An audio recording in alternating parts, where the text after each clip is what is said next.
Hello बच्चों, स्वागत है आप सभी का इस लाइव सेशन में। सभी को मेरी तरफ से गुड इवनिंग। चलिए आ जाइए और फिर इस चैप्टर को आगे बढ़ाते हैं। चैप्टर है P block chemistry, P block element. 4 lecture हो चुके हैं, 5वां लेक्चर है आज। इस 5वें लेक्चर में हम पढ़ने वाले हैं ग्रुप नंबर 16 को। आज ग्रुप 16 को कंप्लीट करेंगे और फिर अगले 2 लेक्चर में जो 2 ग्रुप बचे हुए हैं, ग्रुप 17 और ग्रुप 18, उनको फिनिश करेंगे। ठीक है, चलिए तो कैसे हैं आप सब लोग ये बता दो। होमवर्क भी लाया हूं मैं आपके लिए आज और होमवर्क को डिस्कस भी करेंगे। ठीक है, हाँ जी, सभी को गुड इवनिंग।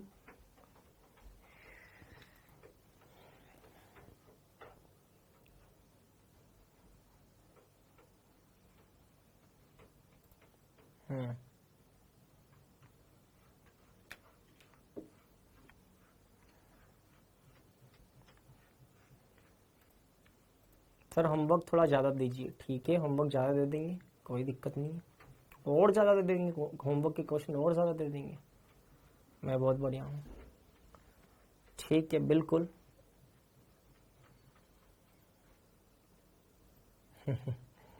चलो, बहुत अच्छी बात है, बहुत अच्छी बात है। अगर आपने टेस्ट अच्छा किया है तो बहुत अच्छी बात है। ये तो मेरे लिए अच्छी न्यूज़ है कि आपने बहुत अच्छा पेपर किया है, तो ये बहुत अच्छी बात है।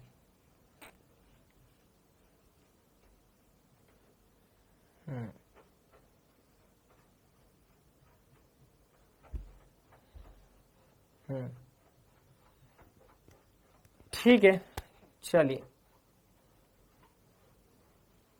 सर साथ में रिवीजन भी कराते चलो। यार देखो, थोड़ा समय की दिक्कत है। अगर टाइम की दिक्कत नहीं होती तो हम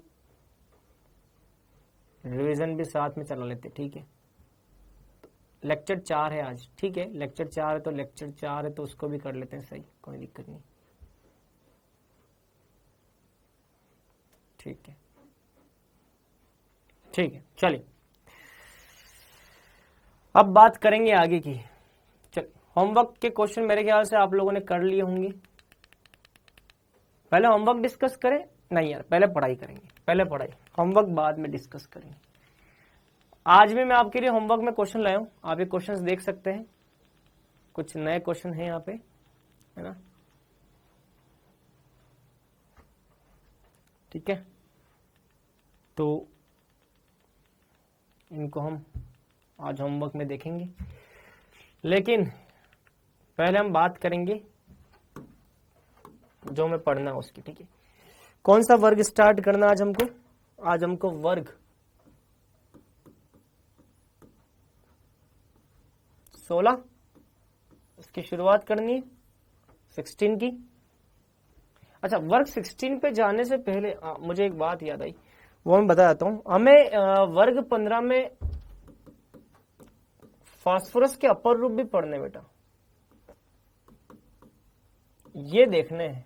ठीक है, रासायनिक क्रियाएं नहीं है, यौगिक नहीं है, लेकिन अपर रूप तो है। तो फास्फोरस के अपर रूप तो देखने हैं, फास्फोरस के अपर रूप ये तो देखने पड़ेंगे। ठीक है, इनकी हम बात करते हैं। चले तो लिखिए, फास्फोरस के अपर रूप में 3 अपर रूप लिखिए बेटा। फास्फोरस के मेनली 3 अपर रूप हैं, व्हाइट, ब्लैक और रेड। ठीक, ये तीनों लिखिए, व्हाइट, ब्लैक और red. White phosphorus, black phosphorus और रेड फास्फोरस। ठीक है, ये तो सिलेबस में है, हमको देखना पड़ेगा।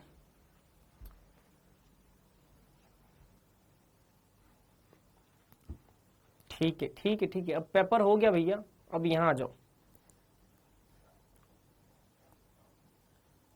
सर जी रिवीजन क्लास रख लो। अरे मैं तो रख लूं, लेकिन टाइम भी तो होना चाहिए ना भैया। 24 घंटे ही हैं। अब 24 घंटे हैं तो 24 घंटे के अंदर मेरा भी तो समय कहीं ना कहीं बटा हुआ है ना।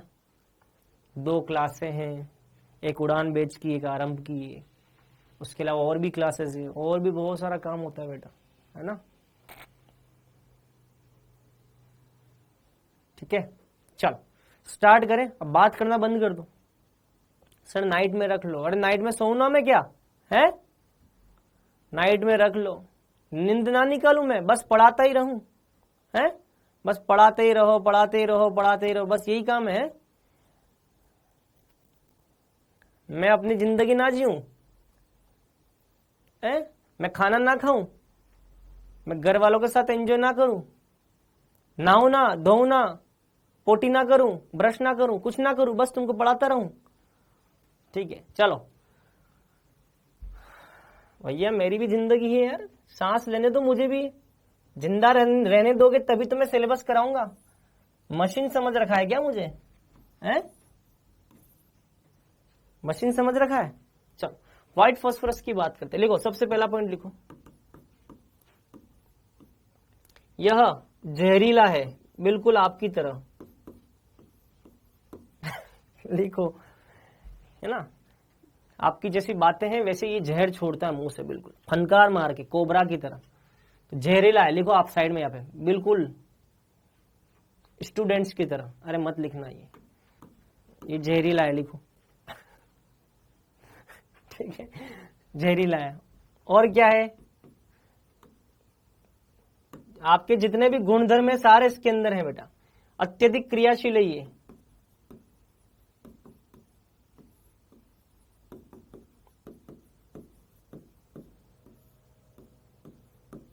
समय समय पर जहर छोड़ता रहता है ये। ठीक है, अत्यधिक क्रियाशील है, क्यों वो भी बताएंगे। क्योंकि अस्थायी है, आपकी तरह आप भी अस्थायी है ना, आपका दिमाग इधर उधर चलता रहता है ना, ये मिल जाए, काश वो मिल जाए, वो मिल जाए, है ना, बस आपकी तरह अनस्टेबल है ये। और अनस्टेबल क्यों है, इसका कारण देखेंगे। इसका कारण इसकी संरचना में है बेटा। कारण कहां छुपा है, इसकी संरचना में। तो आप अस्थायी क्यों है, ये मिल जाए, वो मिल जाए, वो दिख जाए, मजा आ जाए, ये हो जाए, वो हो जाए, तो वो उसका कारण भी आपकी संरचना में, आपके हार्मोनल लोचे के अंदर है उसका कारण। तो इसका कारण क्या है, तो देखो व्हाइट फास्फोरस की संरचना ये होती है, ये व्हाइट फास्फोरस की संरचना है। ठीक है, तो अगर व्हाइट फास्फोरस की संरचना देखें तो ये जो कोण है, ये बंद कोण 60 डिग्री होता है बेटा। क्या होता है, बंद कोण 60 डिग्री होता है, बंद कोण 60 डिग्री होता है।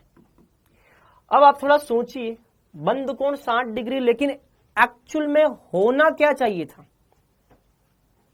एक्चुअल में होना क्या चाहिए था, एक्चुअल में होना यह चाहिए था कि 1 सिग्मा, 2 सिग्मा, 3 सिग्मा। कितनी माँ है, 1 सिग्मा, 2 सिग्मा, 3 सिग्मा, 3 सिग्मा है, एक लोन पेयर है, टोटल त्रिविम संख्या 4 आ गई।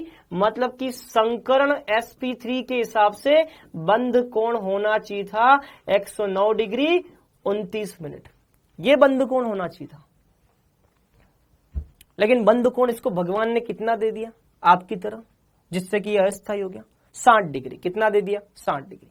अब सीधी सी बात है, होना कुछ और चाहिए था, ये इंसान चाहता कुछ और था और मिल कुछ और गया। तो अब क्या हो जाएगा, अस्थायी हो जाएगा। और अस्थायी हो जाएगा तो इसके जिंदगी में आ जाएगा तनाव। क्या आ जाएगा, तनाव। जैसे आपकी जिंदगी में तनाव है, आप चाहते कुछ और है लेकिन आपको करना कुछ और पड़ रहा है। आपको ये चाहिए, वो मिल जाए, वो मिल जाए, सब कुछ मिल जाए, लेकिन अभी मिल नहीं पा रहा है। तो इसका मतलब आपकी जिंदगी में क्या है, तनाव। क्या है, तनाव। इसको भी ये समस्या है, ये भी इसी समस्या से ग्रसित है। जिस बीमारी से आप ग्रसित हैं उसी बीमारी से ये भी ग्रसित है।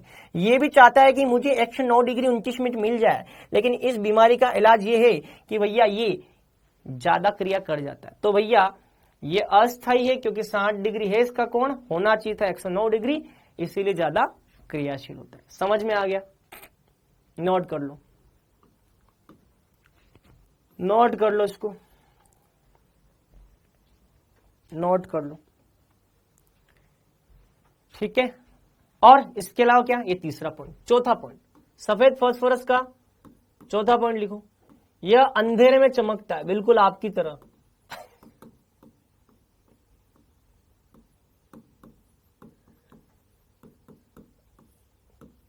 यह अंधेरे में क्या करता है? चमकता है। ठीक है, इस गुणधर्म को बोलते हैं केमिल्यूमिनेसेंस। इसका मतलब होता है कि किसी न किसी रासायनिक अभिक्रिया के कारण क्या होगा? ऊर्जा का उत्सर्जन होगा, और वो जो ऊर्जा उत्सर्जित होगी वो इसको अंधेरे में क्या करेगी? चमकाएगी। तो रासायनिक अभिक्रिया के, देखो क्या देगा? केमिल्यूमिनेसेंस। ल्यूमिनेसेंस मतलब होता है, देखो यहां पे दो शब्द है, ल्यूमिनेसेंस मतलब कि चमकना, और किस कारण? केमी मतलब कि केमिकल रिएक्शन, रासायनिक अभिक्रिया के कारण जो ऊर्जा उत्सर्जित होगी उसके कारण इससे चमक उत्पन्न होगी अंधेरे में। ठीक है, क्लियर? ये अंधेरे में चमक, इसको नोट करो। इसके अलावा नंबर 5, व्हाइट फास्फोरस की एक अभिक्रिया हमने पढ़ी थी, विषमानुपातन अभिक्रिया। राइट, तो मैंने आपको बताया था कि क्षार के अंदर P4 जो होता है वो HPO2- और PH3 बनाता है। तो ये विषमानुपातन अभिक्रिया प्रदर्शित करता है क्षार में। क्या प्रदर्शित करता है? विषमानुपातन अभिक्रिया प्रदर्शित करता है। याद है ना? याद है ना आपको? मैंने बताया था फास्फोरस और नाइट्रोजन दोनों विषमानुपातन प्रदर्शित करते हैं। याद आ रहा है? अरे याद आ रहा है? तो ये ध्यान रखना। अच्छा, इसके अलावा एक लास्ट पॉइंट और है, देखिए याद रखना इस पॉइंट को कि पानी में अविलय, याद रखना बेटा, पानी में अविलय और CH2 में विलय है। कार्बन डाइसल्फाइड में विलय होता है।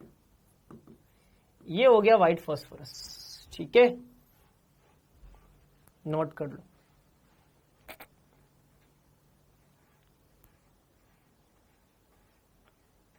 सर ये एयर के कांटेक्ट में येलो हो जाता है बेटा, एक्चुअल में ये एयर के कांटेक्ट में अभिक्रिया कर लेता है। क्यों अभिक्रिया करता है? क्योंकि मैं आपको बता चुका हूं ये बहुत ज्यादा अस्थायी है। क्यों अस्थायी है वो भी बता चुका हूं, क्योंकि इसका बंधुकोण 60 डिग्री है, होना कितना चाहिए था? 109 डिग्री, इसलिए बहुत ज्यादा अस्थायी है, क्रियाशील है, तो पानी हवा के साथ में ये आग पकड़ लेगा। ठीक है, चलो अब आगे की बात करते हैं। अब आते हैं रेड फास्फोरस पे। किस पे आते हैं? रेड फास्फोरस पे। चलो ठीक है, रेड फास्फोरस के लिए लिखो, यह अविषैला है, मेरी तरह सीधा साधा,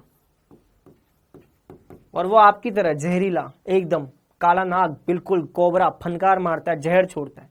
ये मेरी तरह बिल्कुल सीधा साधा। ठीक है, अरे ऐसा नहीं है। ठीक है, आप भी बढ़िया बच्चे हो यार, ऐसी बात नहीं। कभी कभी कुछ बेतुकी बातें पूछ लेते हो, बट ठीक है, चलता है। ठीक है, ये कम विषैला है। ठीक है, और ये अत्यधिक क्रियाशील है। ये सफेद फास्फोरस से की तुलना में कम क्रियाशील,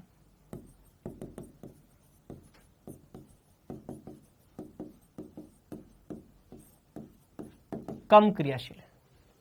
ठीक है, नोट कर लो। इसकी संरचना कैसी होती? इसकी संरचना बहुलक बनाती है। फास्फोरस ऐसे बहुलक वाली संरचना में पाया जाता है। ऐसे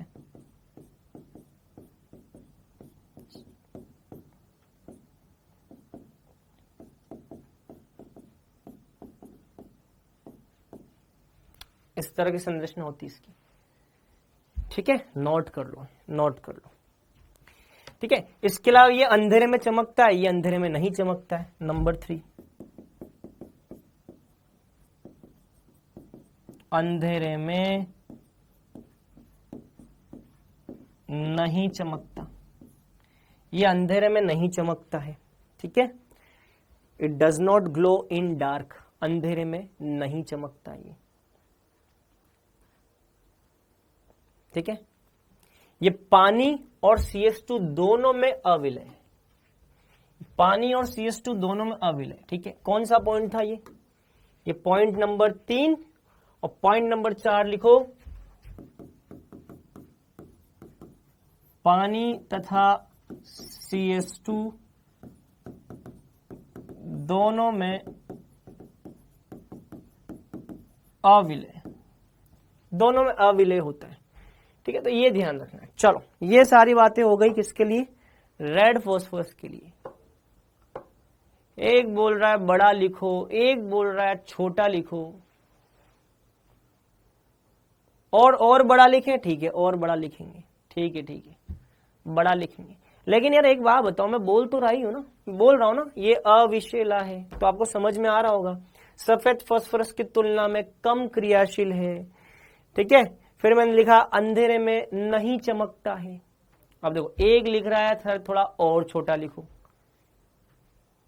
अच्छा अच्छा अच्छा, टोंट मार रहा है वो, सर थोड़ा और छोटा लिखो ताकि हम माइक्रोस्कोप से देखें।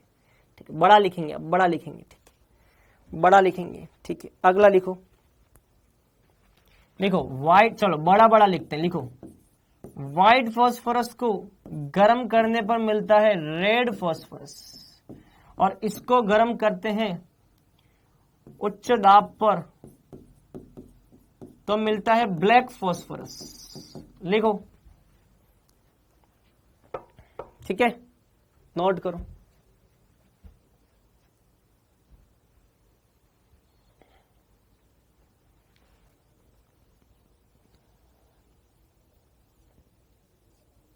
ठीक है, चलो। अब ब्लैक फास्फोरस दो टाइप का होता है, एक अल्फा, दूसरा बीटा। अब ठीक है राइटिंग, अब ठीक है। अल्फा फास्फोरस कब बनेगा, इसके लिए लिखो, लाल फास्फोरस को सीलबंद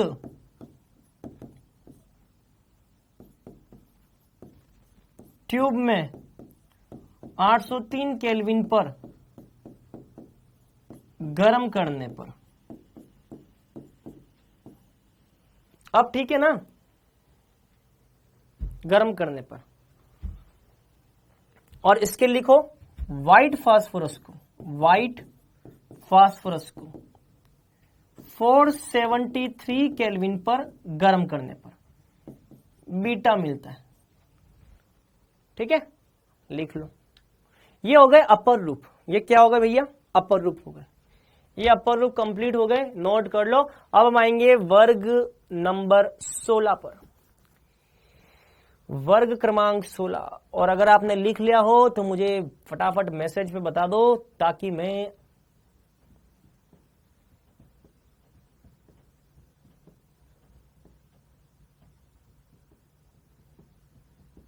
आगे बढ़ाता हूं।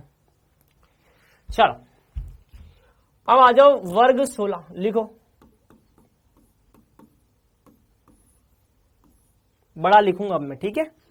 चलो, तो वर्ग 16 में कौन कौन है? Oxygen, sulphur, selenium, tellurium, polonium और लिवरमोरियम। एलवी, एलवी मतलब कि लिवरमोरियम, एलवी लिवरमोरियम। ठीक है, इस वर्ग को हम बोलते हैं चाल्कोजन। सुना होगा आपने, चाल्कोजन का मतलब है इस वर्ग के तत्व जो होते हैं उनकी भूमिका अयस्क बनाने में होती है।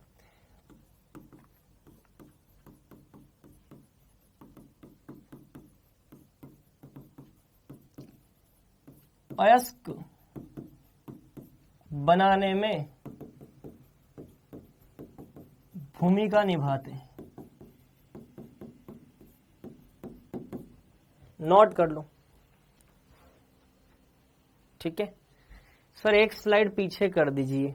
ठीक है भैया, ये स्लाइड पीछे कर दी।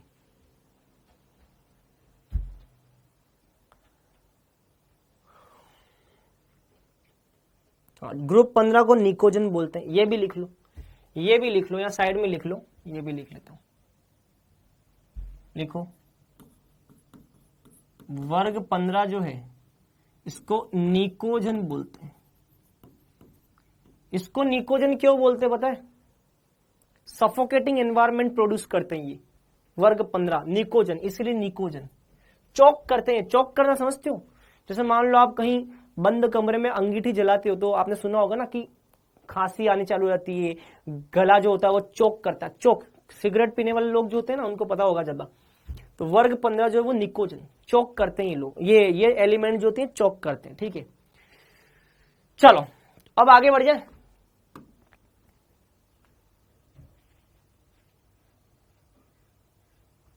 चलिए अब बात करते हैं ऑक्सीजन की। सबसे पहले ऑक्सीजन की, चलो आप मुझे बताओ भूपर्पटी पर सबसे ज्यादा पाया जाने वाला तत्व कौन सा है? ऑक्सीजन है ना।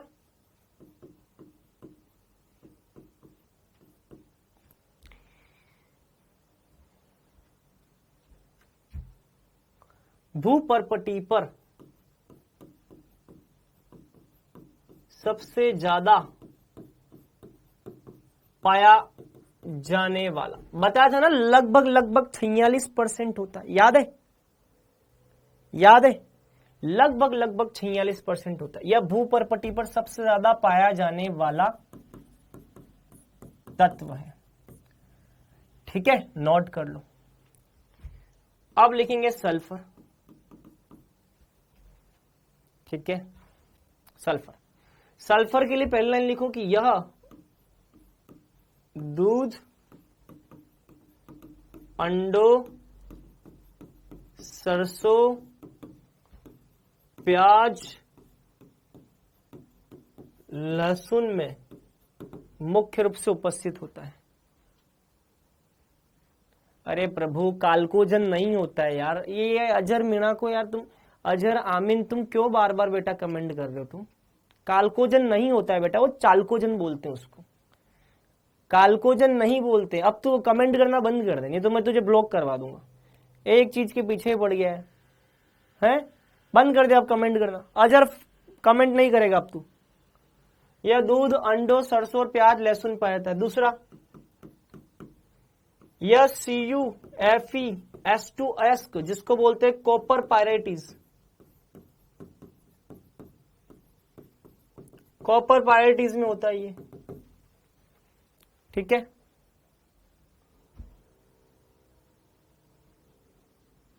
देखो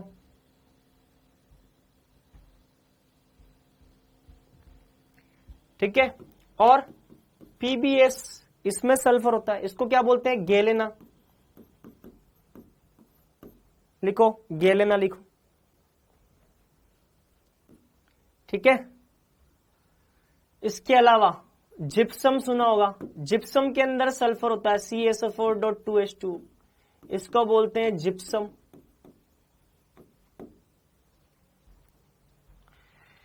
ठीक है, फिर एक होता है इप्सम सोल्ट, 10वीं क्लास में आपने पढ़ा होगा इप्सम सोल्ट, पढ़ा है इप्सम सोल्ट, उसमें भी सल्फर होता है। इसके अलावा बेराइटा, BaSO4, इसमें भी सल्फर होता है। ठीक है, नोट कर लो ये सब।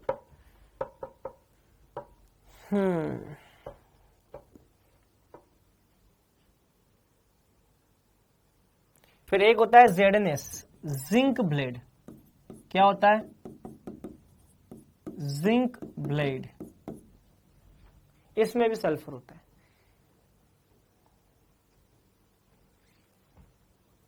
निकोजन ग्रुप 15 को बोलते हैं, और चालकोजन ग्रुप। यार तुम क्यों पूछ रहे हो यार? चंदन तुम पागल हो गए हो क्या यार? क्यों पूछ रहे हो यार? ये लिखा है फिर क्यों पूछ रहे हो यार तुम लोग? चंदन तुम पागल हो क्या यार? हैं? दिमाग ठिकाने नहीं है क्या? ये क्या लिखा है बेटा? ग्रुप 16 को क्या लिखा है और ग्रुप 15 को क्या लिखा है? अब क्यों कमेंट कर रहे हो बार बार? ठीक है, CuFeS2 क्या लिखा है? जो लिखा है, जो दिख रहा है वो लिखा है, कॉपर पायरेटिस, कॉपर पायरेटिस लिखा है। सर फास्ट पढ़ाइए। अरे फास्ट क्या पढ़ा तुमको? तुम गधे लोगों को क्या फास्ट पढ़ाए? गधों के दिमाग में कुछ जाएगा तो फास्ट पढ़ाएंगे? बिल्कुल एकदम गंवारों की तरह करते हो। ये लिखा है सब कुछ तब भी पूछ रहे हो यार, हैं? तो इससे ज्यादा बुरी बात क्या हो सकती है? चलो, लिखी हुई चीज पूछ रहे हो तो फिर तुमको अगर मान लो कोई चीज अगर बोल करके निकल जाए तुमको क्या याद रहेगा?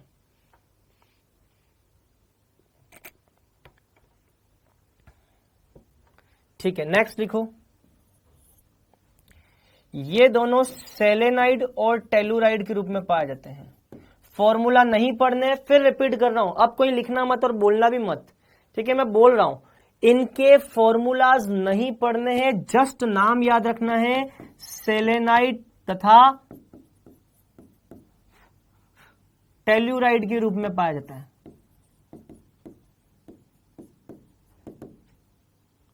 ठीक है, ये ध्यान रखना। और पोलोनियम जो है ये रेडियो सक्रिय धातु है।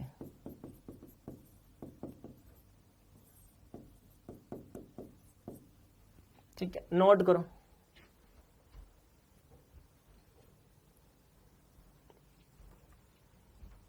ठीक है, अच्छा, पोलोनियम किससे बनती है?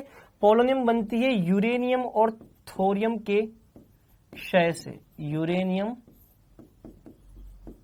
तथा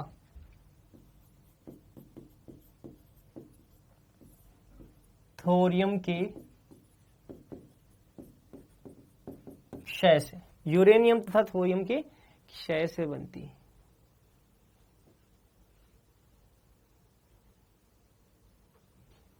ठीक है, अब आओ, लास्ट बचा है लिवरमोरियम। लिवरमोरियम जो है ये भी बेटा रेडियो सक्रिय है, लेकिन संश्लेषित रेडियो सक्रिय। संश्लेषित का मतलब होता है मानव निर्मित।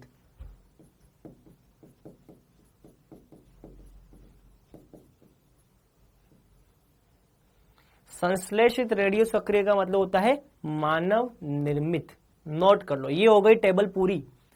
ठीक है, अब हम इससे आगे बढ़ेंगे। अच्छा, इनके वो भी बता देता हूं, परमाणु क्रमांक भी बता देता हूं। ठीक है, परमाणु क्रमांक क्या है तो लिखेंगे, इसका परमाणु क्रमांक 8 है, 16 है, 34 है, 52 है, 84 है, 116 है। ठीक है, जादुई संख्या 8 जोड़ दो, मैजिक नंबर 18 जोड़ दो, मैजिक नंबर 18 जोड़ दो, मैजिक नंबर 32 जोड़ दो और मैजिक नंबर 32 जोड़ दो। ठीक है, नोट कर लो, इसको नोट कर लो।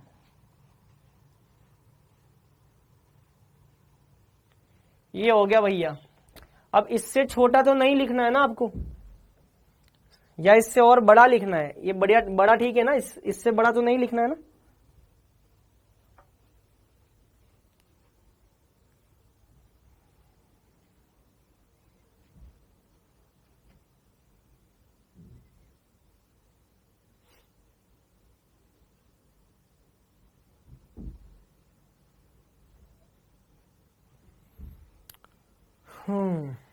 क्लियर? चलो, अब आते हैं हम इनके आगे के पॉइंट्स पे। अगला पॉइंट लिखो, सबसे पहला इलेक्ट्रॉनिक विन्यास।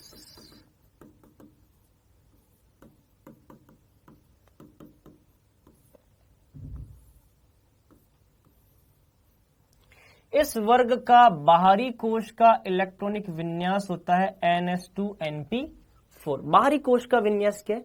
NS2NP4। इसका मतलब oxygen, sulphur, selenium, tellurium, polonium. ठीक है, लिवरमोरियम जो है वो आपका, और आपको लिखना है तो लिख लो, कोई दिक्कत नहीं, वो भी बताता हूं। वो रेडियो सक्रिय है, संश्लेषित उसकी बात करते नहीं, बट लिखना है तो लिख लो। यहाँ पे N=2 है, यहाँ पे N=3 आवर्त, यहाँ पे चौथा आवर्त है, यहाँ पांचवा आवर्त है, यहाँ छठा आवर्त है, और इसको लिखना है तो लिख लो ये 7वें आवर्त में। ठीक है, क्लियर? चलो, अक्रिय गैस की बात करें तो helium, neon, argon, krypton, xenon और रेडोन। ठीक है, ये लिख लो।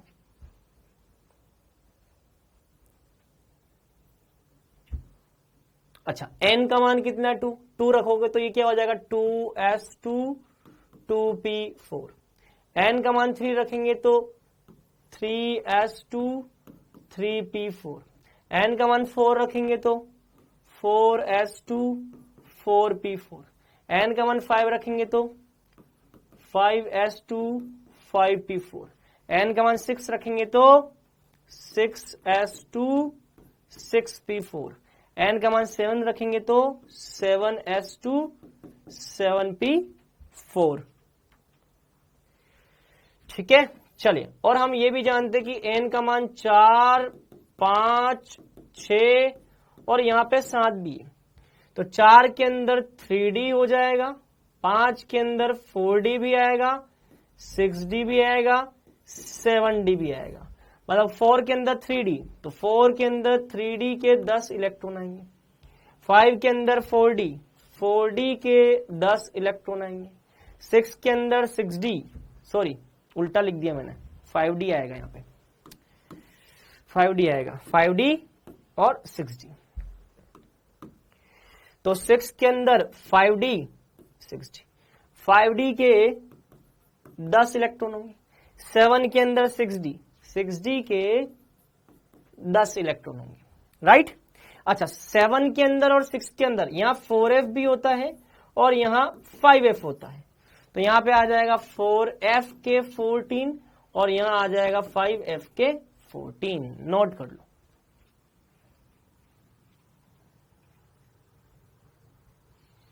सर आपको ये कैसे पता कि यहाँ पे 3D आएगा, 4D आएगा, 5D आएगा या 6D आएगा? पढ़ाई करने से पता चलता है बेटा, ठीक है। सर आपको ये कैसे पता चला? तो पढ़ाई करने से, ठीक है। जब हम पढ़ाई करते हैं अच्छी, पीरियोडिक टेबल को अगर हमको अच्छे से समझ में आ गया होता है तो पीरियोडिक टेबल से ही हमको समझ में आता है कि हाँ पढ़ाई अच्छी कर रखी, मतलब कि हमने ये ध्यान आ जाएगा, ये ध्यान आ जाएगा, ये ध्यान आ जाएगा। पढ़ाई करने से समझ में आता है बेटा, ठीक है। ये ठीक है, चलो क्लियर। इलेक्ट्रॉनिक विन्यास हो गया। अब आते हैं परमाणु त्रिज्या। और परमाणु त्रिज्या मतलब कि R से। अच्छी बात क्या है, इस वर्ग में किसी प्रकार का कोई अपवाद नहीं है, मतलब कि oxygen, sulphur, selenium, tellurium, polonium ऊपर से नीचे जाने पर त्रिज्या बढ़ती है। नोट कर लो। फिर अगला लिखना आयनन ऊर्जा, I.E। अच्छी बात यह है कि आयनन ऊर्जा में भी किसी प्रकार का कोई अपवाद नहीं है, मतलब कि नीचे जाने पर आयनन ऊर्जा घटती है।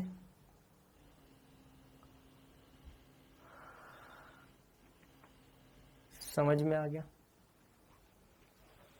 क्लियर। लेकिन वर्ग 15 की तुलना वर्ग 16 से अगर हम करें तो यहां बाहरी कोश का विन्यास NH2NP3 है और यहां बाहरी कोश का विन्यास NH2NP4 है। NP3 का मतलब होता है अर्धपूरित विन्यास। यह अर्धपूरित विन्यास है क्योंकि इसका विन्यास अर्धपूरित है वर्ग का, इसीलिए क्या होता है, ज्यादा स्थायी होता है। और क्योंकि ये ज्यादा स्थायी है इसीलिए इनकी आयनन ऊर्जा वर्ग 16 से ज्यादा हो जाएगी। समझ में आ गया? नोट कर लो, नोट कर लीजिए इसको बिना किसी देरी के। ये हो गया आयनन ऊर्जा कंप्लीट। अब आएंगे हम अगले टॉपिक पे, और अगला टॉपिक है इलेक्ट्रॉन ग्रहण लब्धि, electron gain enthalpy. Electron gain enthalpy ऐसा क्या करे कि मेरे 160 नंबर आ जाए, तो उसके लिए सबसे पहले जरूरी कि आप कमेंट में कमेंट करना बंद कर दें, तभी 160 नंबर आएंगे। जब तक आप कमेंट करते जाएंगे तब तक 160 क्या -60 भी नहीं आएंगे। तो इसलिए आप सबसे पहला काम यह है कि आपको घबराना नहीं है, कमेंट को बिल्कुल बंद करना है और जो सर पढ़ा रहे हैं उसको सुनना है, उससे नोट्स बनाने। ये सबसे पहला काम है 160 नंबर लाने के लिए, तब जाकर के 160 नंबर आएंगे। समझ में आया? चलो तो लिखो इलेक्ट्रॉन ग्रहण लब्धि। अब इलेक्ट्रॉन ग्रहण लब्धि में वही oxygen, sulphur, selenium, tellurium, polonium, ठीक है। इनकी एक एक करके हम देखेंगे क्या है इलेक्ट्रॉन ग्रहण लब्धि, कैसे होती है, ठीक है। चलो तो आपके हिसाब से क्या आंसर आएगा, बताओ क्या आंसर आएगा? क्या आंसर आएगा? नीचे जाने पर घटेगी या बढ़ेगी? चलो देखते हैं। अब तो आंसर बताओ। इतनी देर से तो बड़ा कमेंट में लिखे जा रहे थे, सर ये हो गया, वो हो गया, सर बीचा हो गया, मेरे टेस्ट में ये हो गया, वो हो गया। अब आंसर बताओ ना, है? नीचे जाने पर घटेगी या बढ़ेगी? कोई बोल रहा है घटेगी, कोई बोल रहा है बढ़ेगी।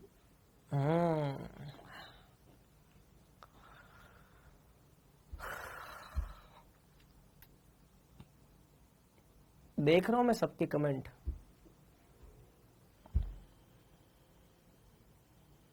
घटेगी, घटेगी, अच्छा अच्छा घटेगी। इसका मतलब ये हुआ कि तुम लोगों को आवर्त सारणी भी ढंग से नहीं आता है, अच्छे से नहीं पढ़ा तुमने आवर्त सारणी। इसका मतलब ये हुआ कि आवर्त सारणी तुमने अच्छे से नहीं पढ़ा। एक नालायक बोल रहा है सेम रहेगी। अच्छा अच्छा, अरे आवर्त सारणी तो ढंग से पढ़ लेते यार। आपको सर ने बताया होगा कि वर्ग 2 की तुलना में वर्ग 3 जो है इसकी इलेक्ट्रॉन ग्रहण लब्धि जो होगी वो ज्यादा निकलेगी। क्यों? क्योंकि वर्ग 2 की वर्ग 2 लिख रहा हूं मैं भी यार। आपको सर ने बताया होगा कि आवर्त 2 की तुलना में आवर्त 3 के जो तत्व हैं, आवर्त 2 की तुलना में आवर्त 3 के जो तत्व हैं उनकी इलेक्ट्रॉन ग्रहण लब्धि ज्यादा होती है। आपको सर ने बताया होगा ये अपवाद है। क्यों है ऐसा? क्योंकि आवर्त 3 जो है इनके आकार बड़े होते हैं। इनके आकार क्या होते हैं? इनके आकार बड़े होते हैं। और अगर आकार बड़ा है इनका 2 की तुलना में, तो ज्यादा बड़ा रूम होगा तो ज्यादा इलेक्ट्रॉन आ सकते हैं, छोटा रूम होगा तो कम इलेक्ट्रॉन आएंगे। ज्यादा बड़ा रूम होगा तो आसानी से इलेक्ट्रॉन ज्यादा ले सकते हो आप। क्यों? क्योंकि उसमें इलेक्ट्रॉन के बीच में जो प्रतिकर्षण होगा वो बड़ा कमरा है तो प्रतिकर्षण कम हो जाएगा। तो सर ने आपको बताया होगा कि जब आप ऑक्सीजन से सल्फर की तरफ जाओगे तो ये तो दूसरे आवर्त का है और ये तीसरे आवर्त का है, तो यहां तो बढ़ेगा, यहां तो क्या होगा? बढ़ेगा। लेकिन उसके बाद वही होगा जो कि आपको लगता है। नीचे जाने पर कम होती है, तो नीचे जाने पर कम तो होगी, यहां तो कम होगी। इलेक्ट्रॉन ग्रहण एंथैल्पी कम तो होगी, लेकिन यहां पे भैया अपवाद है, यहां अपवाद है।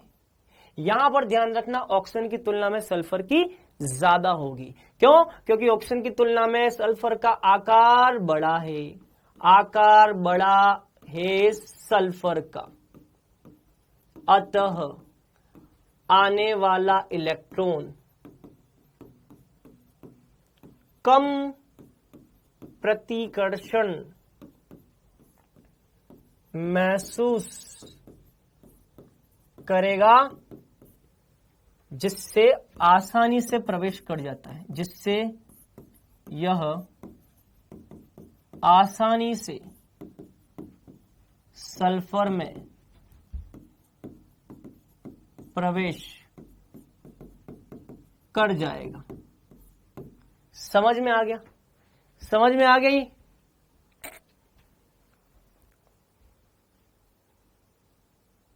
समझ में आ गया? ये ध्यान रखना, बस ये चीज ध्यान रखनी है आपको, ठीक है। अब हम देखेंगे विद्युत ऋणता। क्या देखेंगे अब हम? विद्युत ऋणता। आगे बढ़ जाए।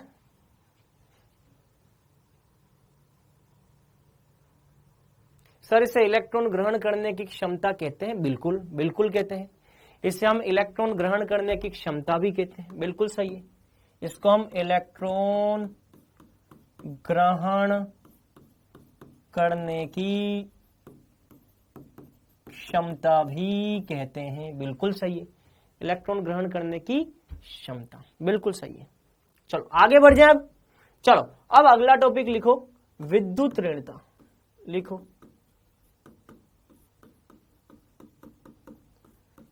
इलेक्ट्रॉन नेगेटिविटी,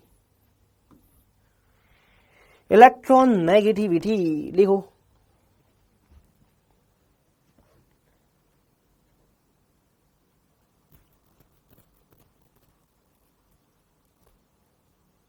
सर उसी तरह से सल्फर का भी तो सेलेनियम से कम होगा। एक काम करो, पहले आप जाकर के आवर्त सारणी पढ़ो।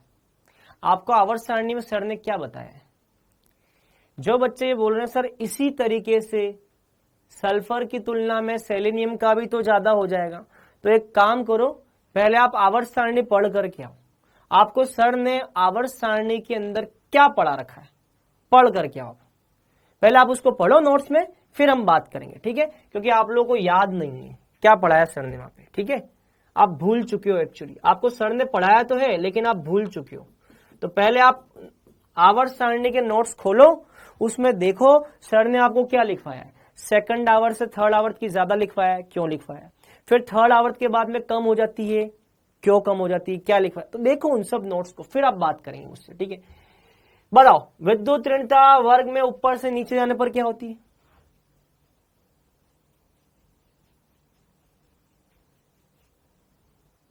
बताओ विद्युत ऋणता वर्ग में ऊपर से नीचे जाने पर क्या होती है? कम होती है। वेरी गुड, विद्युत ऋणता कम। यहां पे किसी तरह का कोई अपवाद नहीं है, कम होती, ध्यान रखना, कोई अपवाद नहीं, नो एक्सेप्शन। चलिए विद्युत ऋणता भी हो गया कंप्लीट, नो एक्सेप्शन। अब हम आएंगे भौतिक गुण धर्मों पे। किस पे आएंगे? भौतिक गुण धर्मों पे। लिखो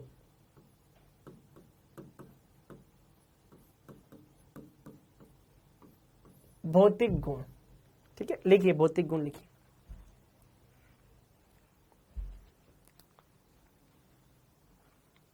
ठीक है, चलिए भौतिक गुण क्या? तो फिर से हम लिखेंगे oxygen, sulphur, selenium, tellurium, polonium. ठीक है sir, please clear about EGA and EA। Electron affinity और इलेक्ट्रॉन गेन एंथैल्पी में अंतर तब क्लियर करेंगे अब जब हम पीरियोडिक टेबल के बारे में बात करेंगे, ठीक है? अब पीरियोडिक टेबल के बारे में अभी हम बात नहीं कर रहे हैं, अभी हम पी ब्लॉक की बात कर रहे हैं। तो हम इलेक्ट्रॉन गेन एंथैल्पी और इलेक्ट्रॉन एफिनिटी के बारे में तब बात करेंगे जब पीरियोडिक टेबल हम पढ़ेंगे, रिवीजन करवाएंगे तब बात करेंगे, ठीक है? सौरभ मेहरा, मैं आपको जवाब दे चुका हूं, ठीक है? जब मैं आपको पीरियोडिक टेबल का रिवीजन करवाऊंगा, अगर मौका मिला तो, पता नहीं कितने टाइम में हमारा सिलेबस होगा, अगर समय मिला और मेरी क्लासें अगर चलती रही तो रिवीजन होगा, वहां पे मैं आपको बता दूंगा, ठीक है? वैसे ये सारी चीजें आपको सर ने पढ़ाई होंगी, ठीक है? चलो भौतिक गुण, भौतिक गुण की बात करें तो ऑक्सीजन और सल्फर होते हैं अधातु। क्या होते हैं? अधातु, ठीक है? सेलेनियम और टेल्यूरियम क्या होते हैं? उपधातु। क्या होते हैं बेटा? उपधातु। और पोलोनियम क्या होता है? धातु। तो इसको नोट करो, पहले तो ये नोट करो, ठीक है? पोलोनियम आपको पता है ये रेडियो एक्टिव है। क्या है ये? Radio active.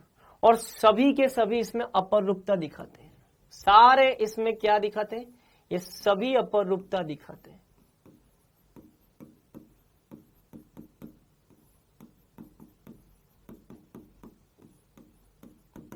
ठीक है? नोट कर लो, सभी अपरूपता दिखाते हैं, ठीक है? फिर हम बात करेंगे गलनांक की। किसकी बात करेंगे? गलनांक की,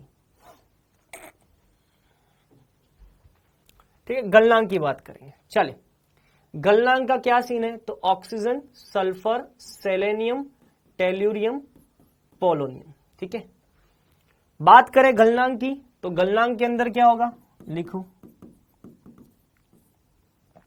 तो गलनांक में क्या होगा? पहले बढ़ेगा बढ़ेगा बढ़ेगा फिर घटेगा। ये एक्सेप्शनल केस है, बताऊंगा अभी रीजन, आप एक बार लिखो इसको,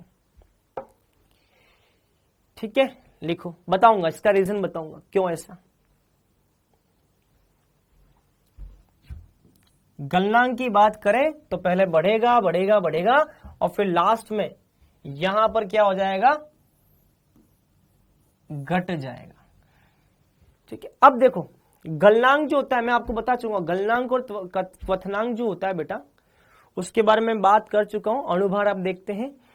और एक चीज और देखना कि ऑक्सीजन जो है वो O2 के रूप में होता है और सल्फर जो होता है वो एसिड के रूप में होता है। सल्फर जो होता है वो एसिड के रूप में होता है।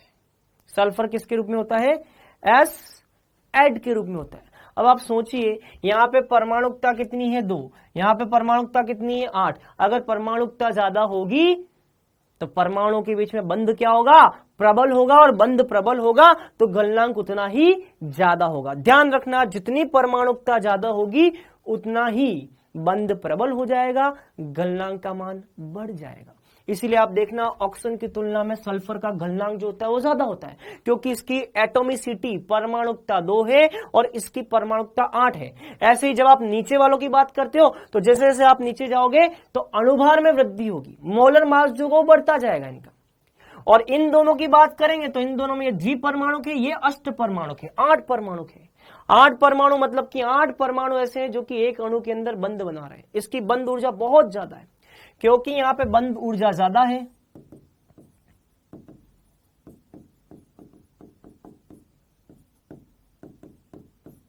इसीलिए मेल्टिंग पॉइंट बढ़ जाएगा। मेल्टिंग पॉइंट बहुत ज्यादा होता है यहां पे। ऑक्सीजन की तुलना में सल्फर का मेल्टिंग पॉइंट बहुत ज्यादा होता है, क्योंकि इसकी परमाणुकता 2 है, इसकी परमाणुकता 8 है, तो एकदम से मेल्टिंग पॉइंट बहुत ज्यादा होता है। यहां पर भी मेल्टिंग पॉइंट ज्यादा तो है, लेकिन यहां जो मेल्टिंग पॉइंट बढ़ रहा है और सल्फर से सेलेनियम में जो मेल्टिंग पॉइंट बढ़ रहा है, उन दोनों में ऑक्सीजन से सल्फर की तरफ मेल्टिंग पॉइंट ज्यादा बढ़ता है। ध्यान रखना, ऑक्सीजन से सल्फर की तरफ जो मेल्टिंग पॉइंट बढ़ेगा वो सल्फर से सेलेनियम में जाने पर जो मेल्टिंग पॉइंट बढ़ेगा उसकी तुलना में ज्यादा होगा। यहां वाला जो मेल्टिंग पॉइंट में बढ़ोतरी होगी वो सल्फर से सेलेनियम में जाने की तुलना में ज्यादा होगी। क्यों ज्यादा होगी, क्योंकि यहां पे द्विपरमाणुक है, यहां पे अष्टपरमाणुक है, परमाणुकता एकदम से बढ़ रही है। ये समझ में आया, यहां तक की बात समझ में आ गई। ऑक्सीजन से सल्फर का भी गलनांक ज्यादा है, सल्फर से सेलेनियम का भी गलनांक ज्यादा है, लेकिन बेटा मैं ये बोल रहा हूं कि ऑक्सीजन से सल्फर की तरफ जो गलनांक में बढ़ोतरी होगी उसका मान सल्फर से सेलेनियम में जो आप जाओगे गलनांक में बढ़ोतरी होगी उसके कंपेयर में ऑक्सीजन से सल्फर में जो गलनांक में बढ़ोतरी होगी वो ज्यादा होगी। क्यों ज्यादा होगी, क्योंकि परमाणुकता ज्यादा है। तो ध्यान रखना, ऑक्सीजन से सल्फर की तुलना में बंध ऊर्जा बहुत ज्यादा है, इसलिए गलनांक के मान में बहुत ज्यादा बढ़ोतरी होती है। हाई जंप, बिल्कुल सही। एक बच्चा बोल रहा सर यहां पर जो जंप आएगा वो हाई जंप आएगा, बिल्कुल सही। इन दोनों में बढ़ेगा और सल्फर से सेलेनियम में जाओगे यहां पे बढ़ेगा, लेकिन यहां पे जो बढ़ेगा ये जंप बहुत ज्यादा है, मतलब कि बहुत ज्यादा बढ़ेगा। और सल्फर से सेलेनियम में जाओगे तो यहां भी जंप आ रहा है, लेकिन यहां पे जो जंप आएगा वो लो जंप आएगा। ये समझ में आ रहा है, यहां पर इतना नहीं बढ़ेगा, सल्फर से सेलेनियम में बढ़ेगा लेकिन उतना नहीं बढ़ेगा। ऑक्सीजन से सल्फर में हाई जंप ज्यादा बढ़ेगा। क्यों ज्यादा बढ़ेगा, क्योंकि यहां पर परमाणुकता 2 है और यहां पर परमाणुकता 8 है। 2 से 8 हो गई, एकदम से बढ़ गया।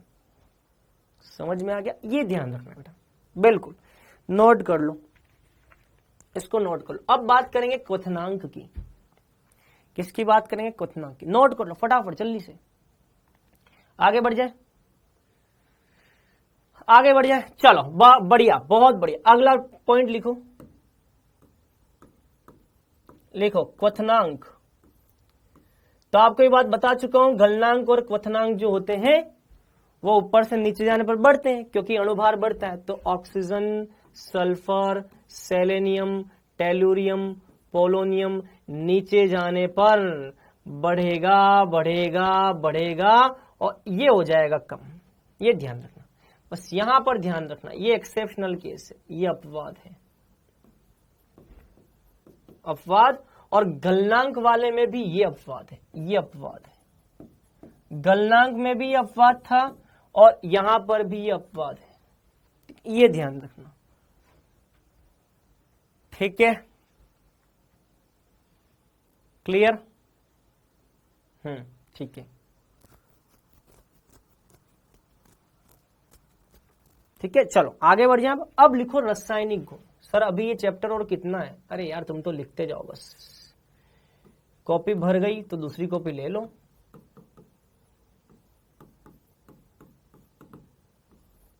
रासायनिक गुण।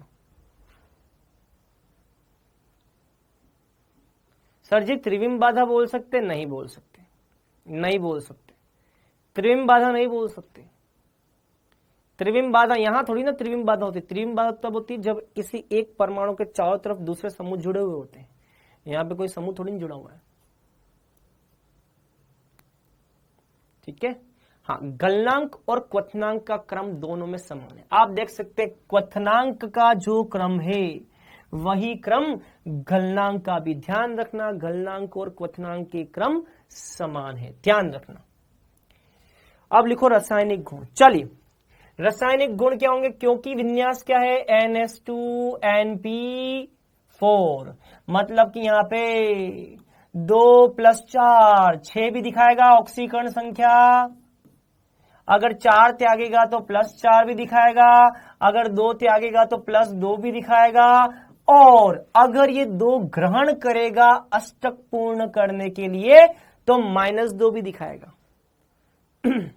ये बात समझ में आ गई? बात समझ में आ गई? 4 त्यागेगा तो +4 दिखाएगा, 2 त्यागेगा तो +2 दिखाएगा, और 4 + 2 दोनों त्यागेगा तो +6 दिखाएगा, और अगर 2 ग्रहण करेगा तो -2 दिखाएगा। समझ में आया? यहां तक की बात क्लियर है? यहां तक की बात क्लियर है? चलिए अब आगे बढ़ते हैं, अब आगे बढ़ते हैं। अब लिखिए आप अगला point, oxygen, sulphur, selenium, tellurium, polonium. ठीक है, चलो ऊपर से नीचे जाने पर -2 ऑक्सीकरण अवस्था का स्थायित्व बताओ घटेगा या बढ़ेगा? चलो बताओ, ऊपर से नीचे जाने पर -2 का स्थायित्व घटेगा या बढ़ेगा? बताओ, लाइव चैट में कमेंट करके बताओ। ऊपर से नीचे जाने पर -2 ऑक्सीकरण अवस्था का स्थायित्व घटेगा या बढ़ेगा? घटेगा। क्यों घटेगा? क्योंकि नीचे जाने पर धात्विक लक्षण बढ़ते हैं। नीचे जाने पर धात्विक लक्षण बढ़ते हैं, इसीलिए धातुओं की प्रवृत्ति होती है वो कभी भी माइनस में ऑक्सीकरण अवस्था प्रदर्शित नहीं करेंगे। आप जैसे जैसे नीचे आओगे धातुओं की प्रवृत्ति बढ़ेगी। ये धातु है बेटा, और धातुओं का गुणधर्म होता है वो कभी भी माइनस में ऑक्सीकरण अवस्था नहीं दिखाते, इसलिए आप जैसे जैसे ऊपर से नीचे जाओगे -2 का स्थायित्व कम होता जाएगा। चलो पहला पॉइंट। अब बात करते हैं दूसरे पॉइंट की। ये +6 उच्च में आता है और +4 निम्न में आता है। तो बताओ मुझे, +4 ऑक्सीकरण अवस्था का स्थायित्व ऊपर से नीचे जाने पर बढ़ेगा या घटेगा? ये बताओ। +4 का स्थायित्व, ये निम्न ऑक्सीकरण अवस्था है, इसको निम्न बोलते हैं बेटा, और +6 को उच्च बोलते हैं। बताओ +4 का निम्न का स्थायित्व घटेगा या बढ़ेगा? निम्न का स्थायित्व बढ़ेगा। तो -2 का स्थायित्व तो क्या होगा? घटेगा, लेकिन +4 का स्थायित्व बढ़ेगा। क्यों बढ़ेगा? क्योंकि अक्रिय युग्म प्रभाव के कारण। किसके कारण? अक्रिय युग्म प्रभाव के कारण। समझ में आ गया? और इसी अक्रिय युग्म प्रभाव के कारण उच्च ऑक्सीकरण अवस्था का स्थायित्व, क्योंकि निम्न का स्थायित्व नीचे जाने पर बढ़ता है तो उच्च का स्थायित्व नीचे जाने पर घटेगा, और कारण क्या आ जाएगा? सेम, अक्रिय युग्म प्रभाव। सेम कारण, क्योंकि अक्रिय युग्म प्रभाव के कारण उच्च का स्थायित्व नीचे जाने पर घटेगा और निम्न का स्थायित्व नीचे जाने पर बढ़ेगा। नोट कर लो।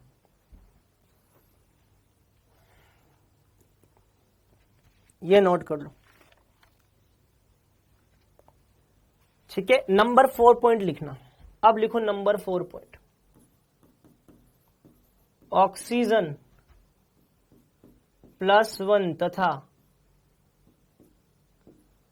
+2 ऑक्सीकरण अवस्था भी दिखाता है।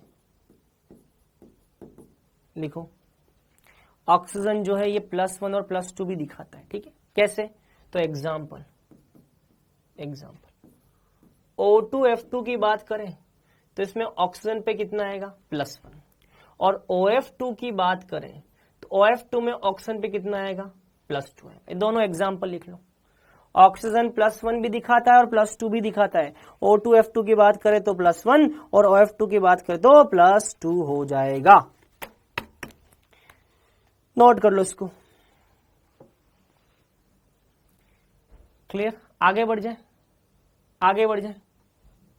चलिए आगे बढ़ते। पॉइंट नंबर 5, अगला पॉइंट लिखो। पॉइंट नंबर 5 में अगला पॉइंट लिखो। लिखो,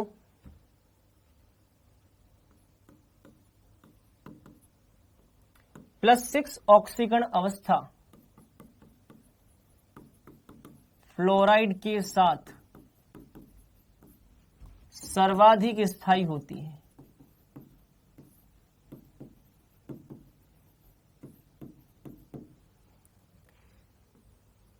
फिर लिखेंगे इसका कारण।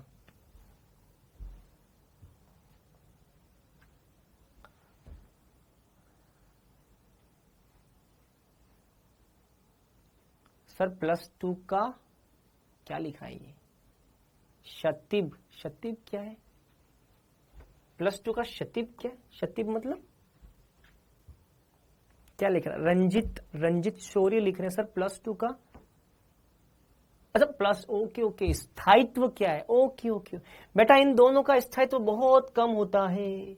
इन दोनों का स्थायित्व बहुत कम होता है, इसीलिए सामान्य रूप से इनको पढ़ाया नहीं जाता। कभी भी आपको O2F2 और OF2 यौगिक स्थायी रूप से आपको नहीं मिलेगा। इन दोनों का स्थायित्व बहुत कम होता है। ठीक है, स्थायित्व समझ गया। इन दोनों का स्थायित्व बहुत ही कम होता है, इसीलिए ये नहीं पढ़ाया जाता है। लिखो, +6 ऑक्सीकरण अवस्था फ्लोराइड के साथ सर्वाधिक स्थायी है।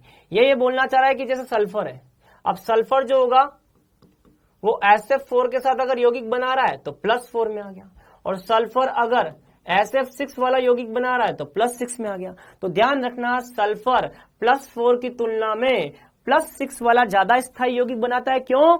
क्योंकि फ्लोरीन एक अच्छा ऑक्सीकारक है, क्योंकि फ्लोरीन प्रबल ऑक्सीकारक होता है। अतः यह तत्व को उसकी उच्च ऑक्सीकरण अवस्था तक ऑक्सीकृत करके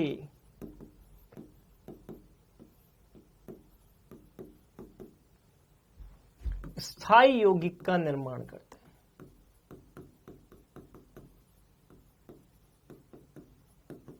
समझाऊंगा बेटा, एक बार लिख लो, समझाऊंगा एक बार। OF2 को ऑक्सीजन डाइफ्लोराइड बोलते हैं बेटा। OF2 को बोलते हैं ऑक्सीजन डाइफ्लोराइड, और O2F2 को बोलते हैं डाई ऑक्सीजन डाइफ्लोराइड। ठीक है, अब मैं आपको ये समझाता हूं ये क्या बोल रहे हैं। अच्छा, आप लोगों ने इलेक्ट्रोकेमिकल सीरीज पढ़ी है ना, सक्रियता श्रेणी पढ़ी है ना। अब इसको मैं समझाता हूं आपको। हाँ, OF2 को बेटा बोलते हैं ऑक्सीजन डाइफ्लोराइड, और O2F2 को बोलते हैं डाई ऑक्सीजन डाइफ्लोराइड। आप लोगों ने इलेक्ट्रोकेमिकल सीरीज पढ़ी ना। अगर आपको याद हो तो इलेक्ट्रोकेमिकल सीरीज में लिथियम का जो SRP होता है, याद है? लिथियम का SRP जो होता है वो -3.004 वोल्ट होता है, और फ्लोरीन का जो, फ्लोरीन सबसे नीचे आता है, फ्लोरीन का जो SRP होता है वो +2.87 वोल्ट होता है। पता है, ये सबसे ऊपर है तो इसको हम बोलते हैं क्या बोलते हैं लिथियम, क्या बोलते हैं प्रबल अपचयक, क्या बोलते हो लिथियम को प्रबल अपचयक बोलते हो ना। और ये सबसे नीचे तो इसको आप बोलते हो प्रबल ऑक्सीकारक, याद है। इसका मतलब F2 क्या हो गया ऑक्सीकारक, F2 प्रबल ऑक्सीकारक हो गया। क्या हो गया बेटा प्रबल ऑक्सीकारक।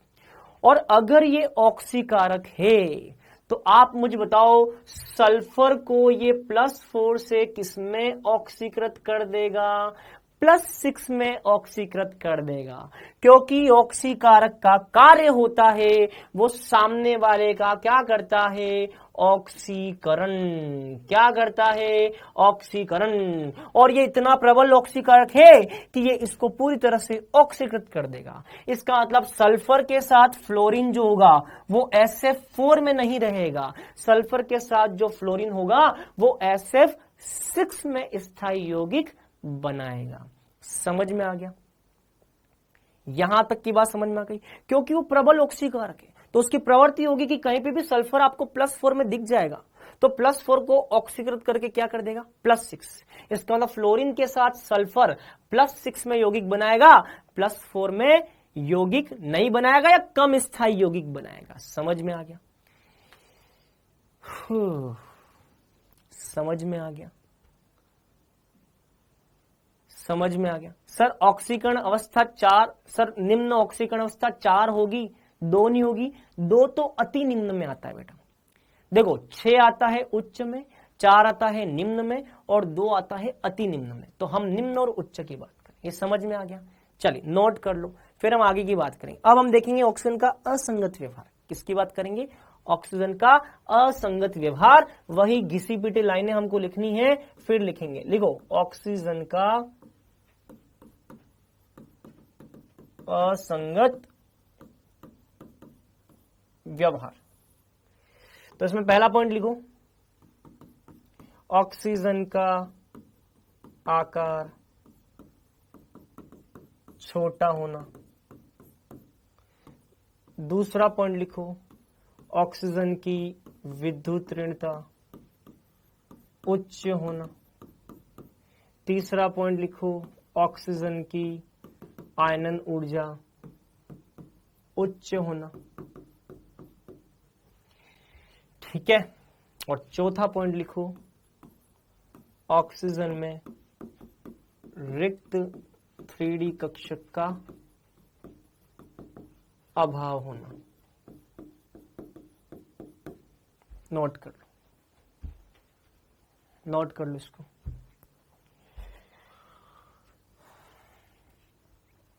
ठीक है, और इसके परिणाम स्वरूप होगा क्या, इसके परिणाम स्वरूप होगा ये कि ऑक्सीजन अपनी सहसंयोजकता 4 से अधिक नहीं दिखा सकता, अधिक नहीं दिखाता। ठीक है, और क्योंकि आकार छोटा है इसलिए आसानी से पी पाई बंध बना लेगा, आसानी से यह पी पाई बंध बना लेगा। ठीक है, ठीक है, ठीक है। चले अब आगे की बात करते हैं। अब लिखो ए हाइड्रोजन से अभिक्रिया। लिखो हाइड्रोजन से क्रिया। ठीक है, हाइड्रोजन से क्रिया में लिखो ये H2E प्रकार के यौगिक बनाते हैं। अब H2E का मतलब क्या हो गया, ऑक्सीजन है तो H2 हो जाएगा, सल्फर है तो H2S हो जाएगा, सेलेनियम है तो H2Se हो जाएगा, और टेल्यूरियम है तो H2Te हो जाएगा। ध्यान रखना यहाँ पे हम H2PO की बात नहीं करते हैं क्योंकि पोलोनियम एक रेडियो सक्रिय यौगिक है, इसलिए उसके साथ बनने वाले यौगिक के बारे में हम चर्चा नहीं करते। सर पीछे कर दीजिए, लिखना बाकी, ये लो लिख लो, लिख लो। ध्यान रखना हम पोलोनियम के साथ बने हुए यौगिकों की व्याख्या नहीं करते हैं, क्योंकि पोलोनियम एक रेडियो सक्रिय है, मतलब कि समय के साथ उसका क्षय होता रहेगा, और समय के साथ क्षय होता रहेगा तो उसके यौगिक स्थायी नहीं होंगे, हम उसकी बात नहीं करेंगे। ठीक है, आगे बढ़ जाए। अरे आगे बढ़ जाए, स्पीड बढ़ाओ यार, ये कंप्लीट करना है। हाँ, समय बचा है अब 20 से 25 मिनट, उसमें कंप्लीट करना। ठीक है, देख लेंगे। चलिए, ठीक है, चलिए तो सबसे पहले लिखो, ऊपर से नीचे जाने पर सबसे पहला पॉइंट लिखो बंध लंबाई। बताओ ऊपर से नीचे जाने पर बंध लंबाई क्या होगी, बताओ फटाफट। ऊपर से नीचे जाने पर आकार में बढ़ोतरी होती है, आकार बढ़ेगा तो बंध लंबाई बढ़ेगी। बहुत बढ़िया। अगर बंध लंबाई बढ़ेगी तो बंध ऊर्जा घटेगी, क्योंकि बंध लंबाई और बंध ऊर्जा एक दूसरे का व्युत्क्रमानुपाती है। बंध लंबाई बंध ऊर्जा के व्युत्क्रमानुपाती है।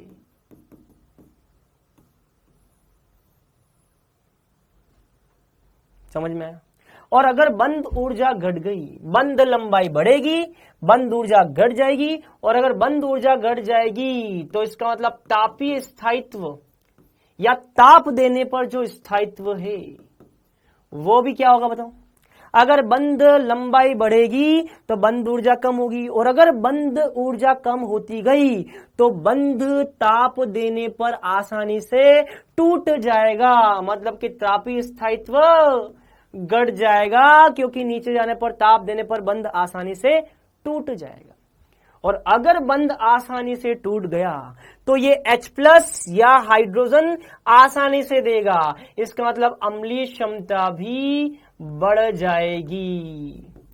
और अगर अम्लीय क्षमता बढ़ गई तो हम ये बोल सकते हैं कि हाइड्रोजन या H+ आसानी से देगा, और जो भी हाइड्रोजन का त्याग करेगा वो होता है अपचायक।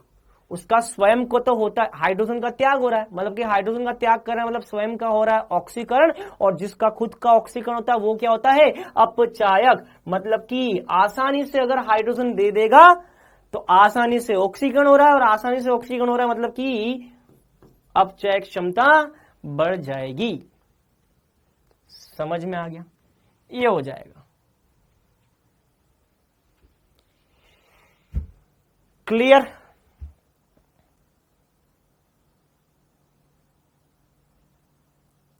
यहां तक की बात क्लियर? नोट कर लो इसको, नोट कर लो भैया फटाफट जल्दी से, बिना किसी देरी के।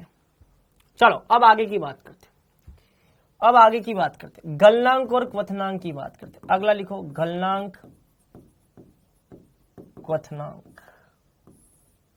बात करें H2O, H2S, H2SC, H2T। ठीक है, क्योंकि पानी में H बंध है, H बंध बनाने के कारण इसके गलनांक सबसे ज्यादा होंगे। पानी H बंध बनाता है इसीलिए इसके गलनांक और क्वथनांक सबसे ज्यादा होंगे, लेकिन उसके बाद गलनांक क्वथनांक बढ़ेंगे, क्योंकि यहां से नीचे जाने पर अणुभार बढ़ता है। अणुभार बढ़ेगा तो मेल्टिंग पॉइंट एवं बॉइलिंग पॉइंट में क्या होगी, बढ़ोतरी होगी। ध्यान रखना बेटा, समझ में आ गया? क्योंकि चूंकि अणुभार बढ़ेगा तो इसीलिए मेल्टिंग पॉइंट और बॉइलिंग पॉइंट बढ़ेगा, लेकिन वाटर एक ऐसा है जो कि अपवाद है, उसमें हाइड्रोजन बंध बनता है, इसीलिए इसका गलनांक क्वथनांक ज्यादा हो जाएगा। समझ में आ गया? नोट कर लो। ये हो गया भैया यहां तक की कहानी फिनिश। आगे बढ़ जाए।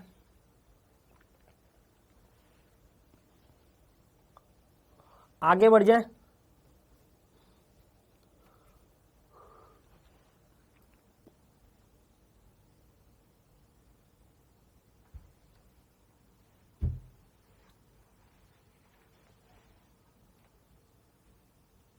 आगे बढ़ जाए।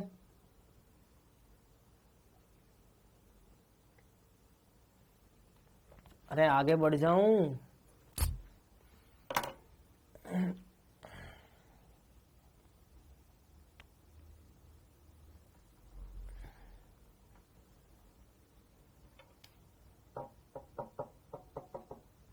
चलो आगे बढ़ जाते, बहुत बढ़िया। ये हो गया ए पॉइंट। अब ए के बाद बी लिखो, ऑक्सीजन से क्रिया। लिखो ऑक्सीजन से क्रिया, ठीक है।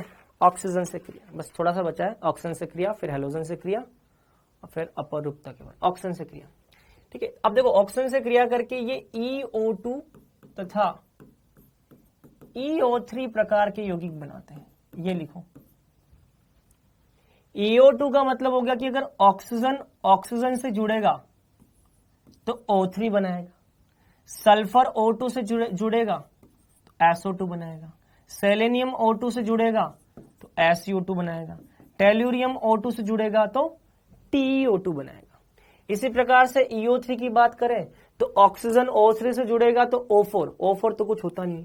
तो चलो सल्फर की बात, तो क्या O4 होगा? ना, O4 कुछ नहीं होगा। तो सल्फर की बात करें तो SO3, सेलेनियम की बात करें तो SeO3, टेल्यूरियम की बात करें तो TeO3। ये नोट कर लो, ये नोट कर लीजिए।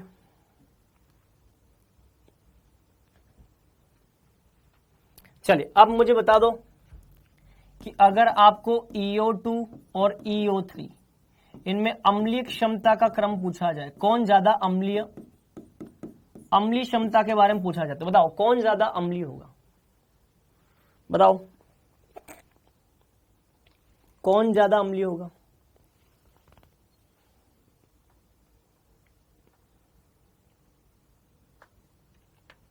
कौन ज्यादा अम्लीय होगा बताओ? क्योंकि इस पर आवेश +4 है, इस पर आवेश +6 है। आवेश ज्यादा होगा तो अम्लीय क्षमता ज्यादा। अम्लीय क्षमता जो है वो आवेश के समानुपाती, आवेश ज्यादा होगा तो अम्लीय क्षमता ज्यादा। ये ध्यान रखना बेटा, ठीक है। चल इसको नोट कर लो। चलिए यहां पर SO2 जो होता है, इस SO2 का ऑक्सीकरण कितना है? +4, और SO3 का ऑक्सीकरण कितना है? +6। इसका मतलब +4 की तुलना में +6 का स्थायित्व सल्फर में क्या होता है? ज्यादा होता है। हमने पहले भी पढ़ा है, वर्ग में ऊपर से नीचे जाने पर निम्न ऑक्सीकरण अवस्था का स्थायित्व बढ़ता है, लेकिन उच्च ऑक्सीकरण अवस्था का स्थायित्व घटता है। इसका मतलब सल्फर में उच्च ऑक्सीकरण अवस्था ज्यादा स्थायी होगी, जबकि टेल्यूरियम में उच्च ऑक्सीकरण अवस्था कम स्थायी होगी। मतलब कि इन दोनों में बात करें तो +6 वाला ज्यादा स्थायी है, और इन दोनों में बात करें तो +4 वाला ज्यादा स्थायी है। बात समझ में आ गई? क्लियर? तो ध्यान रखना, वर्ग में आप नीचे की तरफ जाते हो तो निम्न ऑक्सीकरण अवस्था का स्थायित्व बढ़ता है, और वर्ग में ऊपर की तरफ जाते हो तो उच्च ऑक्सीकरण अवस्था का स्थायित्व बढ़ता है। इसका मतलब कहीं पर भी अगर आपको SO2 दे रखा है तो SO2 की प्रवृत्ति होगी, वो तुरंत +4 से +6 में बदलने का प्रयास करेगा। मतलब कि +4 से +6 में अगर बदलने का प्रयास करेगा तो ये ऑक्सीकरण करने की प्रवृत्ति दिखाएगा, और अगर इसका ऑक्सीकरण हुआ तो ये अच्छा अपचायक है। क्या है बेटा? अच्छा अपचायक। क्योंकि सल्फर में +4 की तुलना में +6 ज्यादा स्थायी है, तो +4 वाला ये कोशिश करेगा कि वो +6 में बदल जाए। मतलब कि इसका क्या हो जाए? ऑक्सीकरण हो जाए, और जिसका ऑक्सीकरण होता है उसको क्या बोलते हैं? अपचायक बोलते हैं। क्लियर? चलिए अब यहां बात करते हैं, अब इनकी बात करते हैं। यहां तक समझ में आ गया? चलिए अब इनकी बात करते हैं। अब यहां पर ये क्या हो जाएगा? ये ऑक्सीकारक हो जाएगा। सर मुझे ये समझ में नहीं आ रहा कि H2 और H2S में किसका मेल्टिंग पॉइंट ज्यादा है?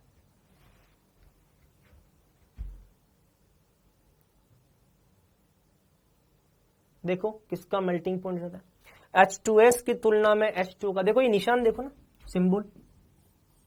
आप बताओ H2 की तुलना में H2S का कम हो गया, तो H2 और H2S में किसका ज्यादा है? H2S का ज्यादा है, H2S का सॉरी H2 और H2S में किसका ज्यादा है? H2 का ज्यादा है, वाटर का ज्यादा है। वाटर का क्यों ज्यादा है? क्योंकि इसमें क्या है, H बंध बनाने की प्रवृत्ति है। यार तुम लोग एक बार में अच्छे से सुन लो यार बेटा, ठीक है, तुम एक बार में बेटा अच्छे से सुन लो, ठीक है, समझ में आ गया? आप लोग एक बार में अच्छे से सुन ले। सर वहां तो O2 आएगा, अरे बेटा O2 नहीं आएगा, O2 के साथ ऑक्सीजन मिलेगा तो O3 हो जाएगा, O2 के साथ सल्फर मिलेगा तो SO2 हो जाएगा, O2 के बाद सेलेनियम मिलेगा तो SiO2 हो जाएगा। मतलब कि जो भी तत्व है उसको O2 के साथ लगाना है, तो ऑक्सीजन O2 के साथ मिलेगा तो O3 होगा ना यार। नोट कर लो, इसको नोट करो। चलिए अब बताओ +6 और +4 में ज्यादा स्थायी कौन है? टेल्यूरियम का +6 और टेल्यूरियम का +4। +6 और +4 में +4 ज्यादा स्थायी है, इसीलिए टेल्यूरियम +6 कोशिश करेगा कि +4 में बदल जाए, और अगर +6 से +4 में बदलेगा इसका मतलब इसका क्या हो रहा है, इसका अपचयन हो रहा है, और जिसका अपचयन होता है उसे हम बोलते हैं ऑक्सीकारक। क्या बोलते हैं बेटा? ऑक्सीकारक। तो ध्यान रखना TeO3 ये +6 से +4 में जाएगा, क्योंकि +4 ज्यादा स्थायी है। अगर +6 से +4 में जाएगा तो ये अपचयन प्रदर्शित कर रहा है, और अपचयन जिसका होता है उसको क्या बोलते हैं? ऑक्सीकारक। सर सिलेबस कब तक खत्म होगा? नहीं होगा सिलेबस खत्म, बिल्कुल नहीं होगा। सिलेबस कब तक खत्म होगा? नहीं होगा, क्योंकि आप लोग कमेंट पे कमेंट करते हो, इसलिए सिलेबस कभी भी खत्म नहीं होगा, ठीक है। मैं पहले ही बोल रहा हूं, सिलेबस अगर खत्म ना हो तो समझ जाना उसके जिम्मेदार आप स्वयं होंगे, ठीक है। मैं पहले ही बोल रहा हूं, आप स्वयं हैं। सिलेबस अगर पेंडिंग रहता तो उसके जिम्मेदार आप स्वयं होंगे, ठीक है।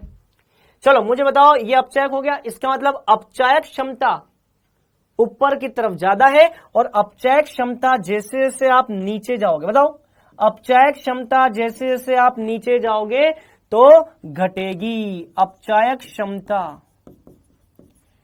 क्योंकि SO2 प्रबल अपचायक है, तो अपचायक क्षमता नीचे जाने पर घटती है। और नीचे वाला क्या है? प्रबल ऑक्सीकारक। अगर ये ऑक्सीकारक है तो ऊपर जाने पर ऑक्सीकारक क्षमता घटती है, या ये बोल दो कि नीचे आने पर ऑक्सीकारक क्षमता बढ़ती है। ऑक्सीकारक क्षमता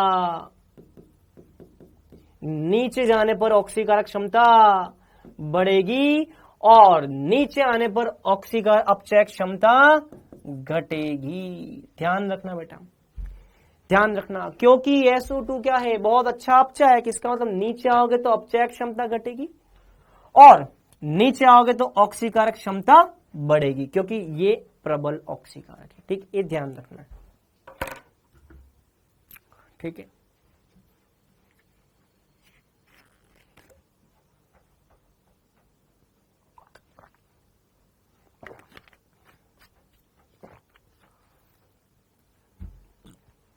ऐसा कोर्स लेते टाइम तो नहीं बोला था, तो कोर्स लेते टाइम तो आपने भी ये नहीं बोला था कि हम फालतू कमेंट करेंगे। ऐसा कोर्स लेते टाइम तो नहीं बोला था, तो कोर्स लेते टाइम तो आपने हमको ये भी नहीं बोला था कि सर हम फालतू कमेंट नहीं करेंगे। तो फालतू कमेंट करोगे तो भैया सिलेबस नहीं होगा। पहले ही बोल रहा हूं, सिलेबस अगर नहीं होता है तो उसके जिम्मेदार सिर्फ आप होंगे और कोई नहीं होगा, ठीक है। चलो अगला, बी के बाद अब लिखेंगे सी। देखो हैलोजन से क्रिया, बस लास्ट है, हैलोजन से क्रिया लास्ट है, फिर ये वर्ग कंप्लीट हो जाएगा, ठीक है। हैलोजन से क्रिया, ठीक है। ये किस प्रकार के बनाते? तो ये EX2 EX4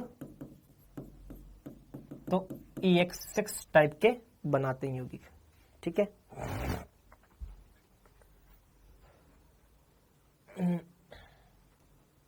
ठीक है,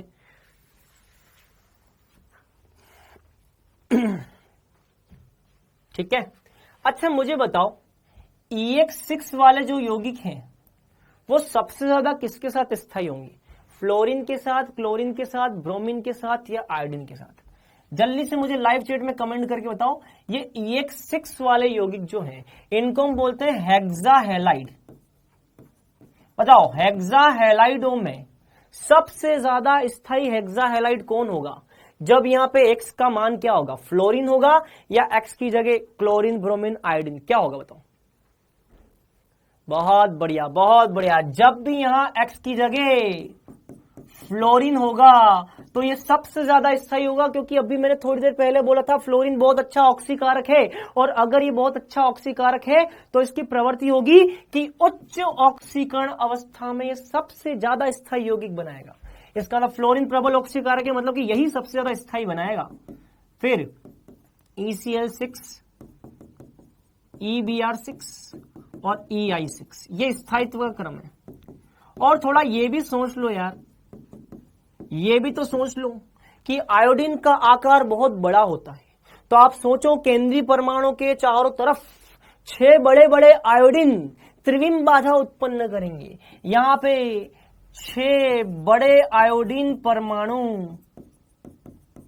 केंद्रीय परमाणु के चारों तरफ त्रिविम बाधा उत्पन्न करेंगे। क्या उत्पन्न करेंगे? बड़े बड़े आकार के परमाणु 6 बड़े आयोडीन परमाणु त्रिविम बाधा उत्पन्न करेंगे। ठीक है, तो ये ध्यान रखना बेटा। इसीलिए क्या हो जाएगा? ये अस्थायी हो जाएगा। नोट कर लो इसको, नोट कर लो। चलिए अब यहां पर कुछ एग्जाम्पल, जैसे मान लो मैंने बोला SF6, क्लियर? चलो बताओ SF6 का ज्यामिति और संकरण क्या होगा? कोई भी बता दो। SF6 का ज्यामिति और संकरण क्या होगा?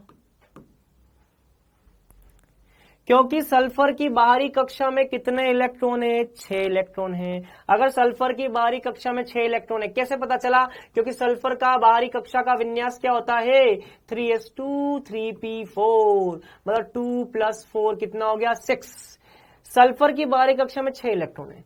एक फ्लोरीन यहां आ जाएगा, एक फ्लोरीन यहां आ जाएगा, एक फ्लोरीन यहां आएगा, एक फ्लोरीन यहां आएगा, एक फ्लोरीन यहां आएगा, एक फ्लोरीन यहां आएगा। इसका मतलब ये आकृति क्या हो गई? अष्टफलकीय। क्या आकृति हो गई? ये अष्टफलकीय। और इसकी अष्टफलकीय आकृति होने के साथ साथ संकरण क्या हो गया? 1 sigma, 2 sigma, 3 sigma, 4 sigma, 5 sigma, 6 sigma. क्योंकि यहाँ पे 6 सिग्मा बंध है, इसीलिए संकरण हो जाएगा sp3d2 संकरण। नोट कर लो इसको, नोट कर लो। फिर अगला लिखो SF4। SF4 फिर से हम वही बात बोलेंगे, क्योंकि सल्फर में 1 2 3 4 5 6 बाहरी कक्षा में 6 इलेक्ट्रॉन है। तो अब क्या होगा? तो यहां पे 4 फ्लोरीन के साथ तो बंध बन जाएंगे। ये 4 फ्लोरीन जो है, ये 1 फ्लोरीन, 2 फ्लोरीन, 3 फ्लोरीन और 4 फ्लोरीन। ये 4 फ्लोरीन तो बंध बना लेंगे, और एक एकाकी युग्म जो है वो यहां पर बचा रह जाएगा। मतलब कि कितने सिग्मा बंध है? 1 sigma, 2 sigma, 3 sigma, 4 sigma. 4 sigma और एक एकाक युग्म, 4 सिग्मा और एक एकाक युग्म, मतलब कि त्रिविम संख्या 5 हो गई। और जब भी त्रिविम संख्या 5 होगी तो संकरण होगा sp3d। और अगर sp3d संकरण है तो यहां पर जो आकृति होगी वो सीसो शेप वाली आकृति होगी। कौन सी आकृति होगी? सीसो शेप वाली आकृति होगी। यहां पर जो एकाकी युग्म होगा वो भूमध्य तल में होगा, इक्वेटोरियल पोजीशन में होगा, इसीलिए आकृति सीसो हो जाएगी। ये आकृति हो जाएगी अब सीसो आकृति। कैसी आकृति? अब ये सर सीसो आकृति कहां से आ गई? तो सीसो आकृति कहां से आई, इसको समझने के लिए आपको केमिकल बॉन्डिंग में VSEPR पढ़ना पड़ेगा। ये कहां से आता है? VSEPR से। VACPR से हमको समझ में आता है कि sp3d के अंदर अगर एक लोन पेयर है तो लोन पेयर के कारण सीसो शेप होता है। कौन सा शेप होता है? सीसो। तो ये सीसो आकृति आ जाएगी, और सीसो आकृति में यहाँ पे एकाकी युग्म कहां होगा? ये भूमध्य तल में होगा। भूमध्य बंध या तल जो भी है उसमें होगा लोन पेयर। तो ध्यान रखना, लोन पेयर भूमध्य बंध या भूमध्य तल में होगा लोन पेयर, और ये बंध क्रम सीसो शेप में आ जाएगा। ठीक है, ये तो बताया होगा ना, ये तो आपको बताया होगा कि लोन पेयर जो होगा वो यहां पे कहां होगा? इक्वेटोरियल पोजीशन में। इक्वेटोरियल को हिंदी में क्या बोलते हैं? भूमध्य। क्या बोलते हैं? भूमध्य। अंग्रेजी लिखनी है तो अंग्रेजी भी लिख लो, इक्वेटोरियल। इसको बोलते हैं इक्वेटोरियल, इक्वेटोरियल पोजीशन।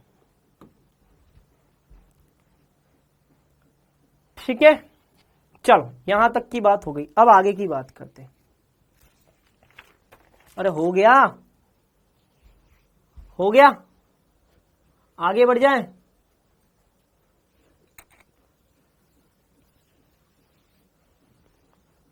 अरे आगे बढ़ जाए, हो गया। चल, अब यहां पे एक अभिक्रिया है जो विषमानुपातन दिखाती है। लिखो, डाइसेलेनियम डाइक्लोराइड। ये अभिक्रिया विषमानुपातन द्वारा सेलेनियम प्लस सेलेनियम डाइक्लोराइड ये बनाती है। यहां पे सेलेनियम +1 में है, यहां सेलेनियम 0 में है, और यहां पे सेलेनियम +2 में। मतलब कि सेलेनियम एक ही तत्व ऑक्सीकरण भी कर रहा है और वही तत्व अपचयन भी कर रहा है। तो अगर एक ही तत्व ऑक्सीकरण करे और वही तत्व अगर अपचयन करे तो इसे बोलते हैं विषमानुपातन अभिक्रिया। क्या बोलते हैं?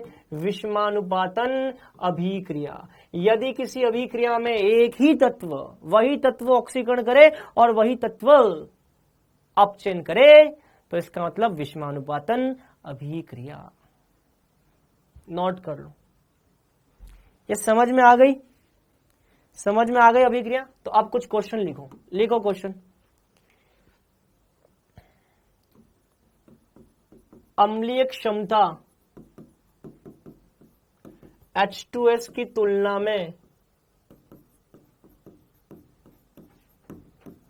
H2T की अधिक है, क्यों? कारण बताना है। दूसरा क्वेश्चन लिखो, अम्लीय क्षमता H2S की तुलना में, ये H2S है, अम्लीय क्षमता H2S की तुलना में H2T में ज्यादा है, क्यों? कारण बताना है। दूसरा लिखना है, वर्ग 16 के हाइड्राइडों का तापीय स्थायित्व का क्रम ये बताना है। और लास्ट आपको क्वेश्चन बताना है कि H2O तो द्रव है किंतु H2S गैस है, क्यों? चलो ये तीनों क्वेश्चन करेंगे।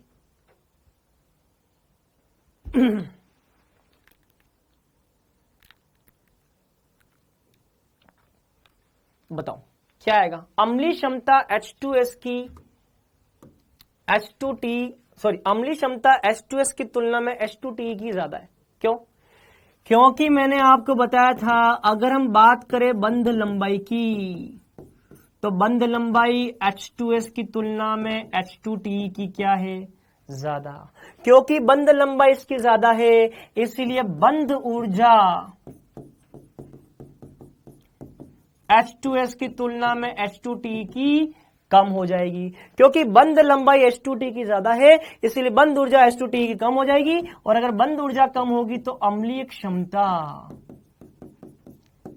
H2S की तुलना में H2T की ज्यादा हो जाएगी। तो ध्यान रखना, H2S की तुलना में H2T ज्यादा अम्लीय। क्यों?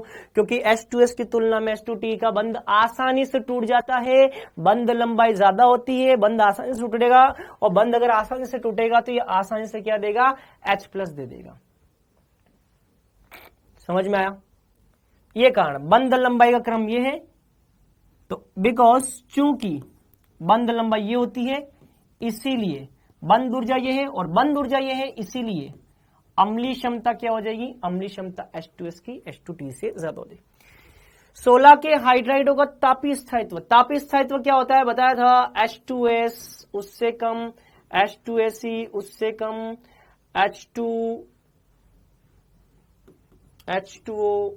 से कम, H2S H2SE उससे कम, H2T। बंध लंबाई बढ़ेगी, इसकी बंध लंबाई सबसे ज्यादा है, इसीलिए आसानी से टूट जाएगा। H2 द्रव है, क्यों, क्योंकि H2O में अणुओं के बीच H बंध पाया जाता है, हाइड्रोजन बंध पाया जाता है। नोट कर लो इसको, फटाफट नोट कर लो। और आज का लास्ट टॉपिक और वर्ग 16 कंप्लीट।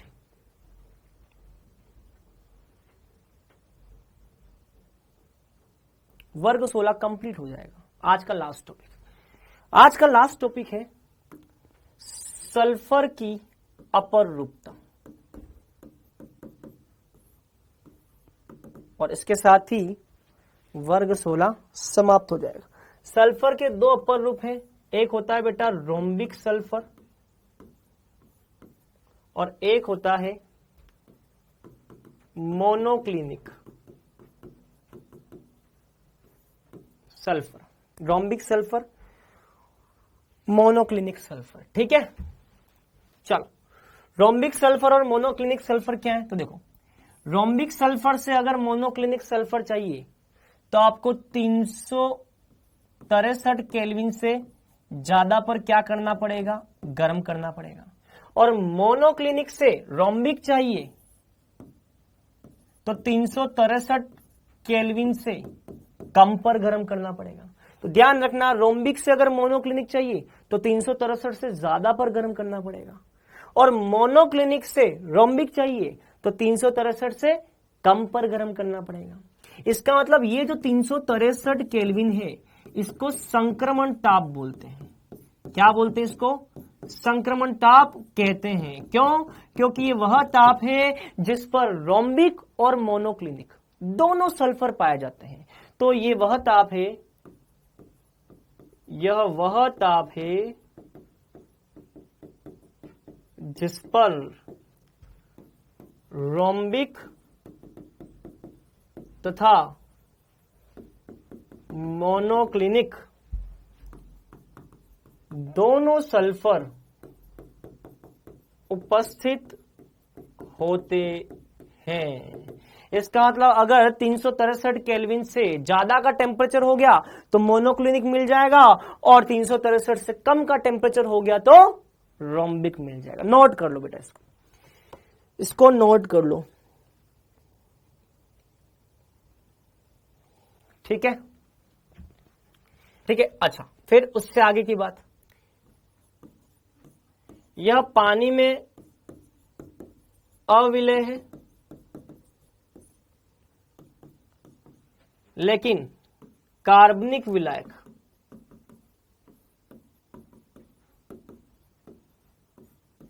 CH2 में विलय है, और ये भी कार्बनिक विलायक, ये जो है ये भी कार्बनिक विलायक CH2 में क्या है, विलय है।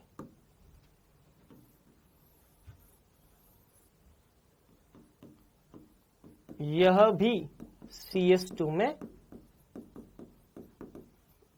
विलय है, ठीक है। नोट कर लो इसको। कैसे बनता है अभी मैं आपको बता दूंगा, संरचना भी बता दूंगा मैं आपको, ठीक है।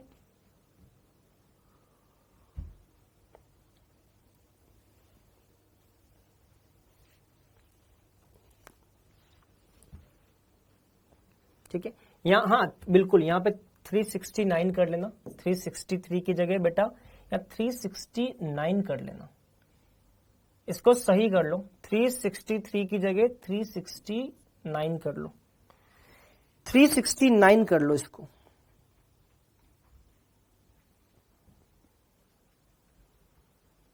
ठीक है। चलो अब आगे की बात करते हैं। अब होता क्या है बेटा, इधर देखना बेटा, होता क्या है, अगर रोम्बिक सल्फर को रोम्बिक सल्फर को डिश में पिघलाया जाता है, समझो बेटा, अगर मान लो रोम्बिक सल्फर को अगर हम डिश में पिघलाएं, किसमें पिघलाएं, डिश में पिघलाते हैं, तो कुछ समय बाद डिश में क्या बन जाती है, पपड़ी बन जाती है, पपड़ी का निर्माण होता है बेटा। तो रोम्बिक सल्फर को डिश में पिघलाने पर होता क्या है कि ऊपर की तरफ पपड़ी बन जाती, नीचे कुछ लिक्विड रहता है। तो होगा क्या, इस पपड़ी पे जब दो छिद्र किए जाते हैं, इस पपड़ी के ऊपर हम क्या करते हैं, दो छिद्र, तो होगा क्या, आपने रोम्बिक सल्फर लिया, आपने उसको पिघलाना चालू किया, तो अंदर की तरफ तो लिक्विड रह जाएगा क्योंकि पिघला दिया तो लिक्विड बन जाएगा, ऊपर की तरफ पपड़ी आ जाएगी, और जो पपड़ी आती है उस पपड़ी पे दो छेद कर दो या तीन छेद कर दो, कोई फर्क नहीं पड़ता, छिद्र कर दो। जैसे छिद्र करोगे तो अंदर का जो लिक्विड होगा वो लिक्विड बाहर आ जाएगा। ऐसा करने पर, ऐसा छिद्र होने पर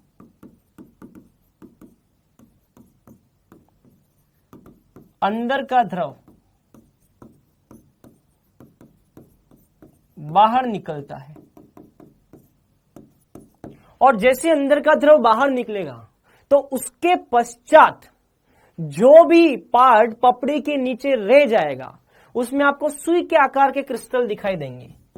द्रव निकलने के बाद पपड़ी के नीचे सुई आकार के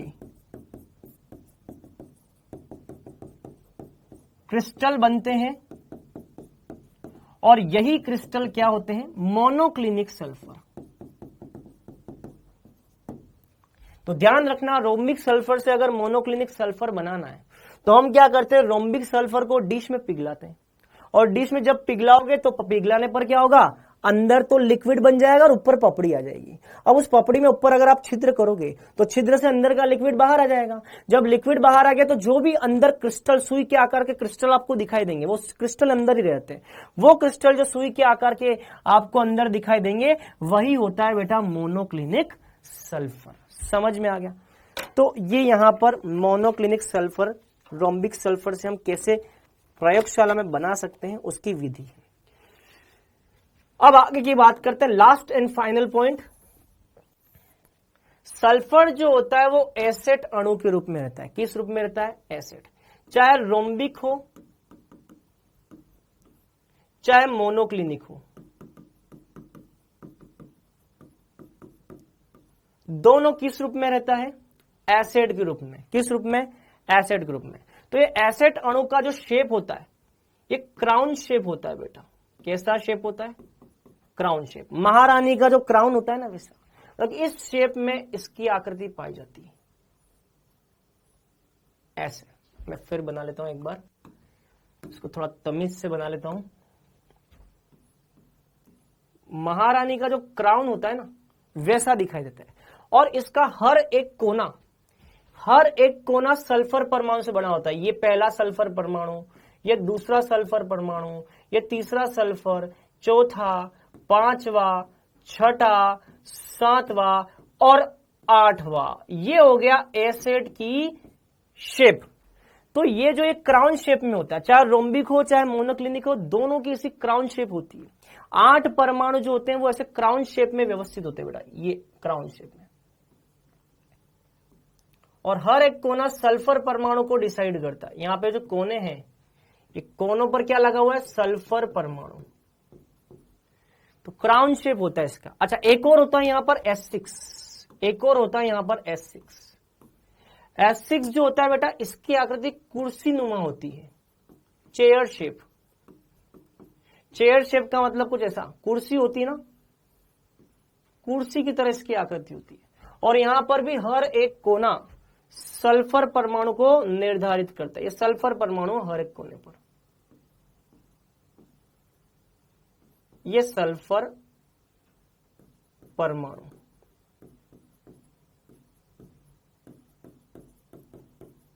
तो ध्यान रखना, S6 जो होता है ये कुर्सी नुमा होता है, chair shape, very very important. और एसिड जो होता है बेटा ये क्राउन शेप होता है, वेरी वेरी इंपॉर्टेंट। चाहे रोम्बिक हो चाहे मोनोक्लिनिक हो, दोनों एसिड के रूप में पाए जाते हैं और उनकी क्राउन शेप स्ट्रक्चर होती है। और S6 जो होता है ये कुर्सी नुमा होता है बेटा, ठीक है, समझ में आ गया भैया, क्लियर। एक बच्चा पूछ रहा है सर रोम्बिक का हिंदी में क्या मतलब है। अरे यार ये तो मुझे देखना पड़ेगा, ईमानदारी से बताओ, रोम्बिक का हिंदी मतलब मुझे देखना पड़ेगा, कल बताऊंगा। और अगर किसी बच्चे को पता हो तो बता सकते हैं। मोनोक्लिनिक का तो एकंताक्ष होता है, मोनोक्लिनिक का तो एकंताक्ष होता है, जितना मुझे याद है इसको तो एकंताक्ष बोलते हैं। और रोम्बिक को एक बार चेक तो करो हिंदी में क्या बोलते हैं, विषंताक्ष। पक्का देख लेना भैया, ये आप बता रहे हो विषंताक्ष, विषंताक्ष। इसकी हिंदी में एक बार चेक कर लूंगा, विषंताक्ष, और इसको बोलते हैं एकंताक्ष। विषम लंबाक्ष, ओके, विषंताक्ष नहीं, विषम लंबाक्ष। अच्छा अच्छा, विषम लंबाक्ष, भाई बड़ा खतरनाक नाम है, विषम लंबाक्ष। ओके प्रभु, विषम लंबाक्ष हो जाएगा ये विषम लंबाक्ष और ये एकंताक्ष, बड़ा ही खतरनाक नाम है।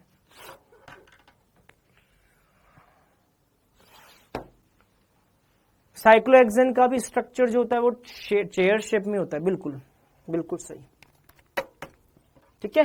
और आज का लास्ट एक क्वेश्चन, बस हो गया, सब हो गया, क्वेश्चन लिख रहा हूं।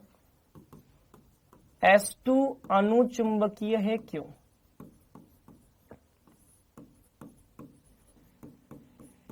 इसका आंसर बताना। हो गया, बस वर्ग 16 कंप्लीट हो गया, हो गया। S2 अनुचुंबकीय क्यों?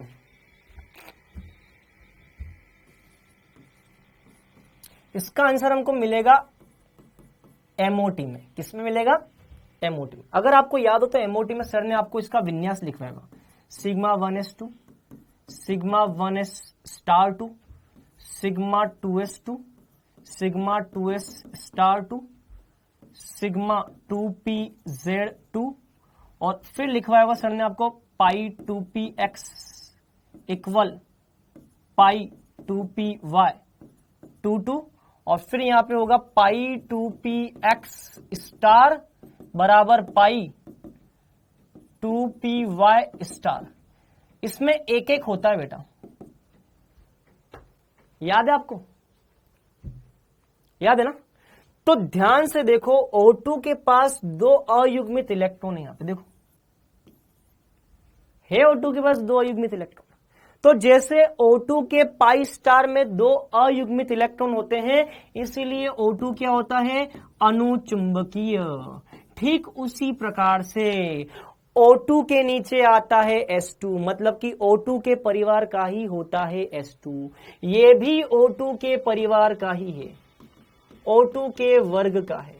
इसका मतलब सल्फर के अंदर भी, सल्फर में भी ऑक्सीजन की तरह पाई स्टार कक्षक में अयुग्मित इलेक्ट्रॉन उपस्थित होते हैं। और क्योंकि इसमें अयुग्मित इलेक्ट्रॉन उपस्थित होते हैं, अतः यह क्या है? अनुचुंबकीय।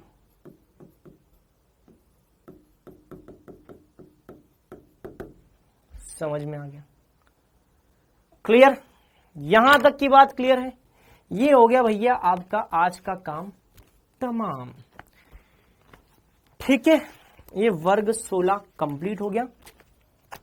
अब बचे हैं 2 वर्ग, वर्ग 17 और वर्ग 18।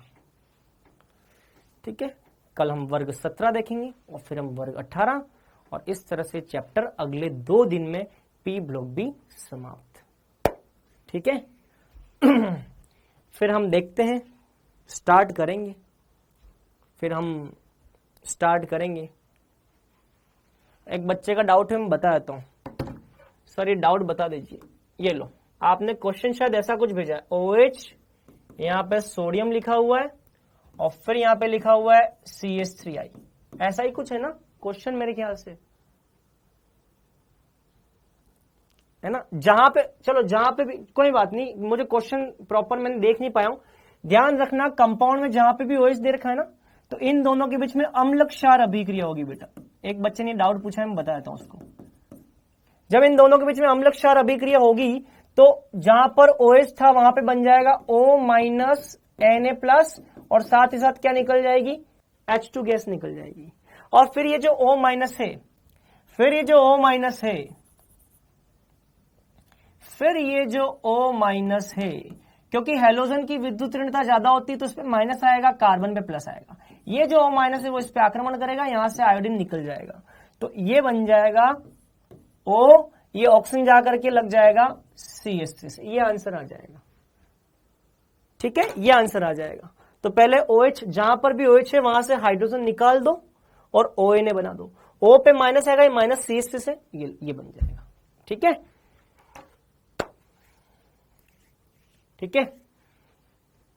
चलिए, तो आज के लिए इतना ही, मिलेंगे अब अगली क्लास में। हाँ, एक चीज और, होमवर्क दे दिया ना मैंने आपको, होमवर्क डिस्कशन बाकी शायद। अरे कहाँ जाएंगे, अभी तो होमवर्क डिस्कशन बाकी, मेरे ख्याल से होमवर्क डिस्कशन बाकी है ना।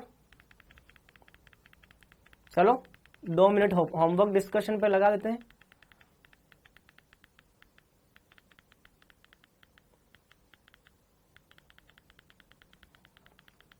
होमवर्क दिया था मैंने आपको, ये रहा, यही दिया था ना, यही दिया था ना।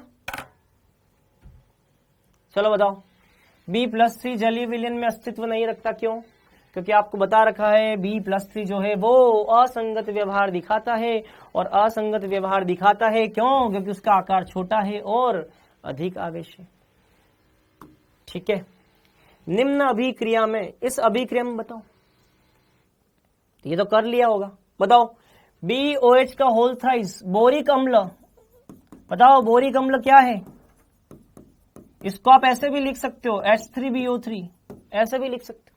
बोरिक अम्ल क्या होता है? बोरिक अम्ल लुईस अम्ल है, बता चुका हूं मैं आपको, राइट। चलो अगला, नेक्स्ट क्वेश्चन क्या है?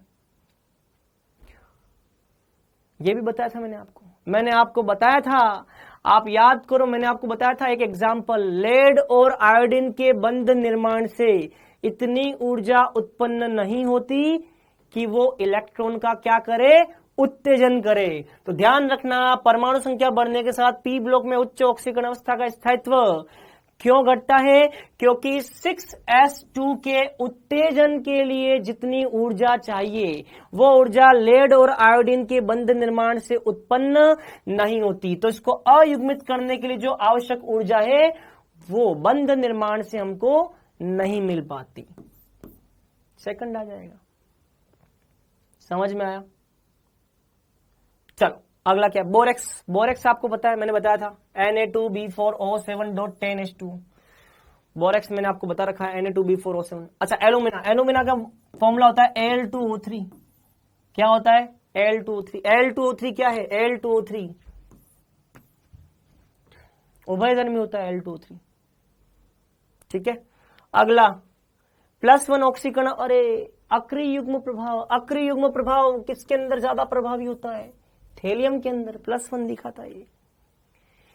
एल्यूमिनियम आयरन की तुलना में अधिक क्रियाशील है, परंतु एल्यूमिनियम पर आसानी से जंग नहीं लगता, क्योंकि मैंने बताया था एल्यूमिनियम जो होता है उस पर ऑक्साइड की परत होती है, संरक्षी ऑक्साइड की परत होती है, इसलिए उस पर आसानी से जंग नहीं लगता।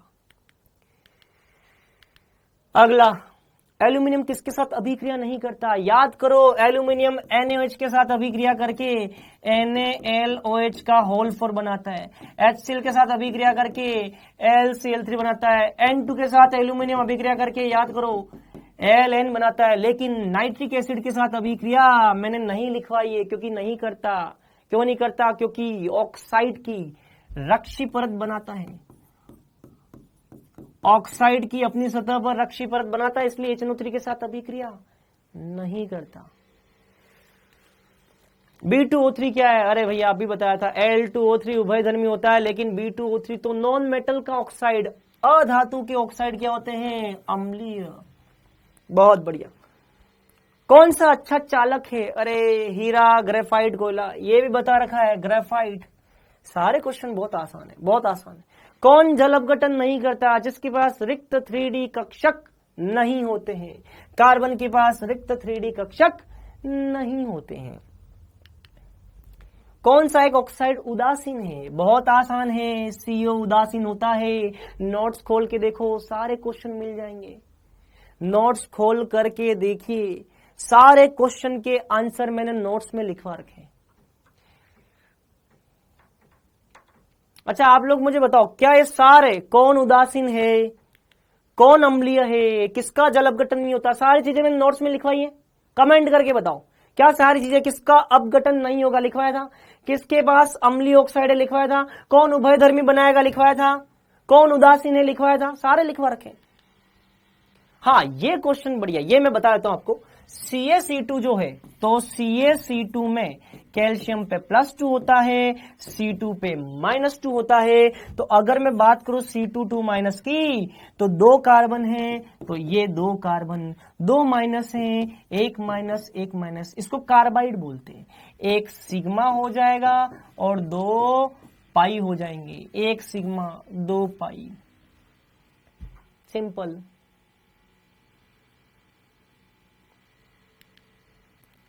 अब ये बताओ, इसका क्या आंसर है? CCl4 जल अपघटन नहीं दिखाता क्योंकि इसके पास रिक्त D कक्षक नहीं है। और अगर रिक्त D कक्षक नहीं है तो क्या ये अपना अष्टक प्रसारित कर पाएगा? जब रिक्त D कक्षक ही नहीं है तो अष्टक को कैसे प्रसारित करेगा? और अष्टक प्रसारित नहीं करेगा तो जल अपघटन नहीं होगा। सारे क्वेश्चन नोट्स में मिल जाएंगे, सबके आंसर नोट्स में मिल जाएंगे। समझ में आया? कौन सी अभिक्रिया सही नहीं है?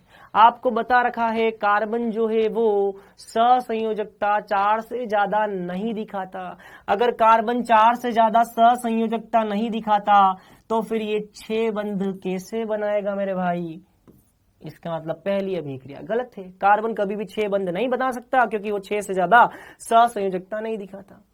कौन स्नेहक के रूप में इस्तेमाल होता है? नोट्स खोलो, नोट्स में लिखा रखा है। ग्रेफाइट जो होता है वो चिकना होता है, उसकी परतें एक दूसरे में क्या होती है? फिसलती हैं। जब परतें एक दूसरे में फिसलेंगी तो मैंने लिखवाया है कि मशीनों में स्नेहक के रूप में इस्तेमाल होता है ग्रेफाइट। वर्ग 14 के तत्व याद करो। वर्ग 14 के तत्व 2 ऑक्सीकरण अवस्था दिखाते हैं, +2 और +4। ये 2 ऑक्सीकरण अवस्थाएं दिखाते हैं, कभी भी ये आयन नहीं बनाते हैं। आप खुद बताओ, आयन कैसे बनाएंगे? आयन बनाने के लिए आयनिक बंध होना चाहिए। ऑक्सीकरण अवस्था दिखाते हैं। CO2 जल में कैसा व्यवहार दिखाता है? बहुत आसान है, जल में डाल दो CO2, क्या बन जाएगा? H2CO3। इसकी क्षारकता कितनी होती है? ये 2H+ देता है, तो ये हो जाएगा द्विक्षारकीय।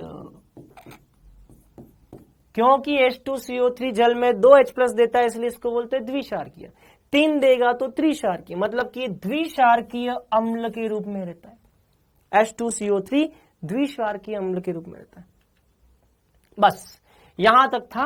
अब इससे आगे के होमवर्क आज आपको मिल रहे हैं, आप इससे आगे के होमवर्क कर लेना। ये आपको होमवर्क दे रहा हूं मैं आज, ठीक है? ये होमवर्क के क्वेश्चन आपको मिल जाएंगे, आप इनको कर लेना,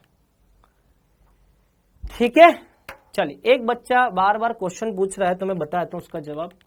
एक बच्चा एक क्वेश्चन पूछ रहा है, वो पूछ रहा है सर CH3, सर इसमें और इसमें ज्यादा स्थायी कौन है? यही क्वेश्चन था ना, एक बच्चे का क्वेश्चन था शायद। इन दोनों में ज्यादा स्थायी कौन है? तो बेटा ध्यान रखना, इन दोनों में ये ज्यादा स्थायी है, ये ज्यादा स्थायी है, याद रखना है। तो हमें देखने से तो लगता है कि यार सर इसमें तो अन्नाद हो रहा है, देखने से तो लगता है यार इसमें तो अन्नाद हो रहा है, तो ये ज्यादा स्थायी होना चाहिए। नहीं, लेकिन बेटा ऐसा नहीं है, ये कम स्थायी होता है। अनुनाद होने के बाद भी ये कम स्थायी होता है, ध्यान रखना बेटा। अनुनाद होने के बाद में भी वो कम स्थायी है, ध्यान रखना। और ये ज्यादा स्थायी है, क्यों? क्योंकि इसके पास में आप देखेंगे 9 है। 9 जो होते हैं वो 9 बार अति संयुग्मन की संरचनाएं बनाएंगे। और जब यहाँ पे अति संयुग्मन की 9 संरचनाएं बनेंगी तो जितनी ज्यादा संरचनाएं होंगी ऊर्जा का डिस्ट्रीब्यूशन वितरण भी उतना ज्यादा होगा, उतना ही अणु जो होगा वो नीचे आ जाएगा ऊर्जा में, उसकी ऊर्जा उतनी ही कम हो जाएगी। और जब ऊर्जा ज्यादा कम होगी तो वो ज्यादा स्थायी हो जाएगा।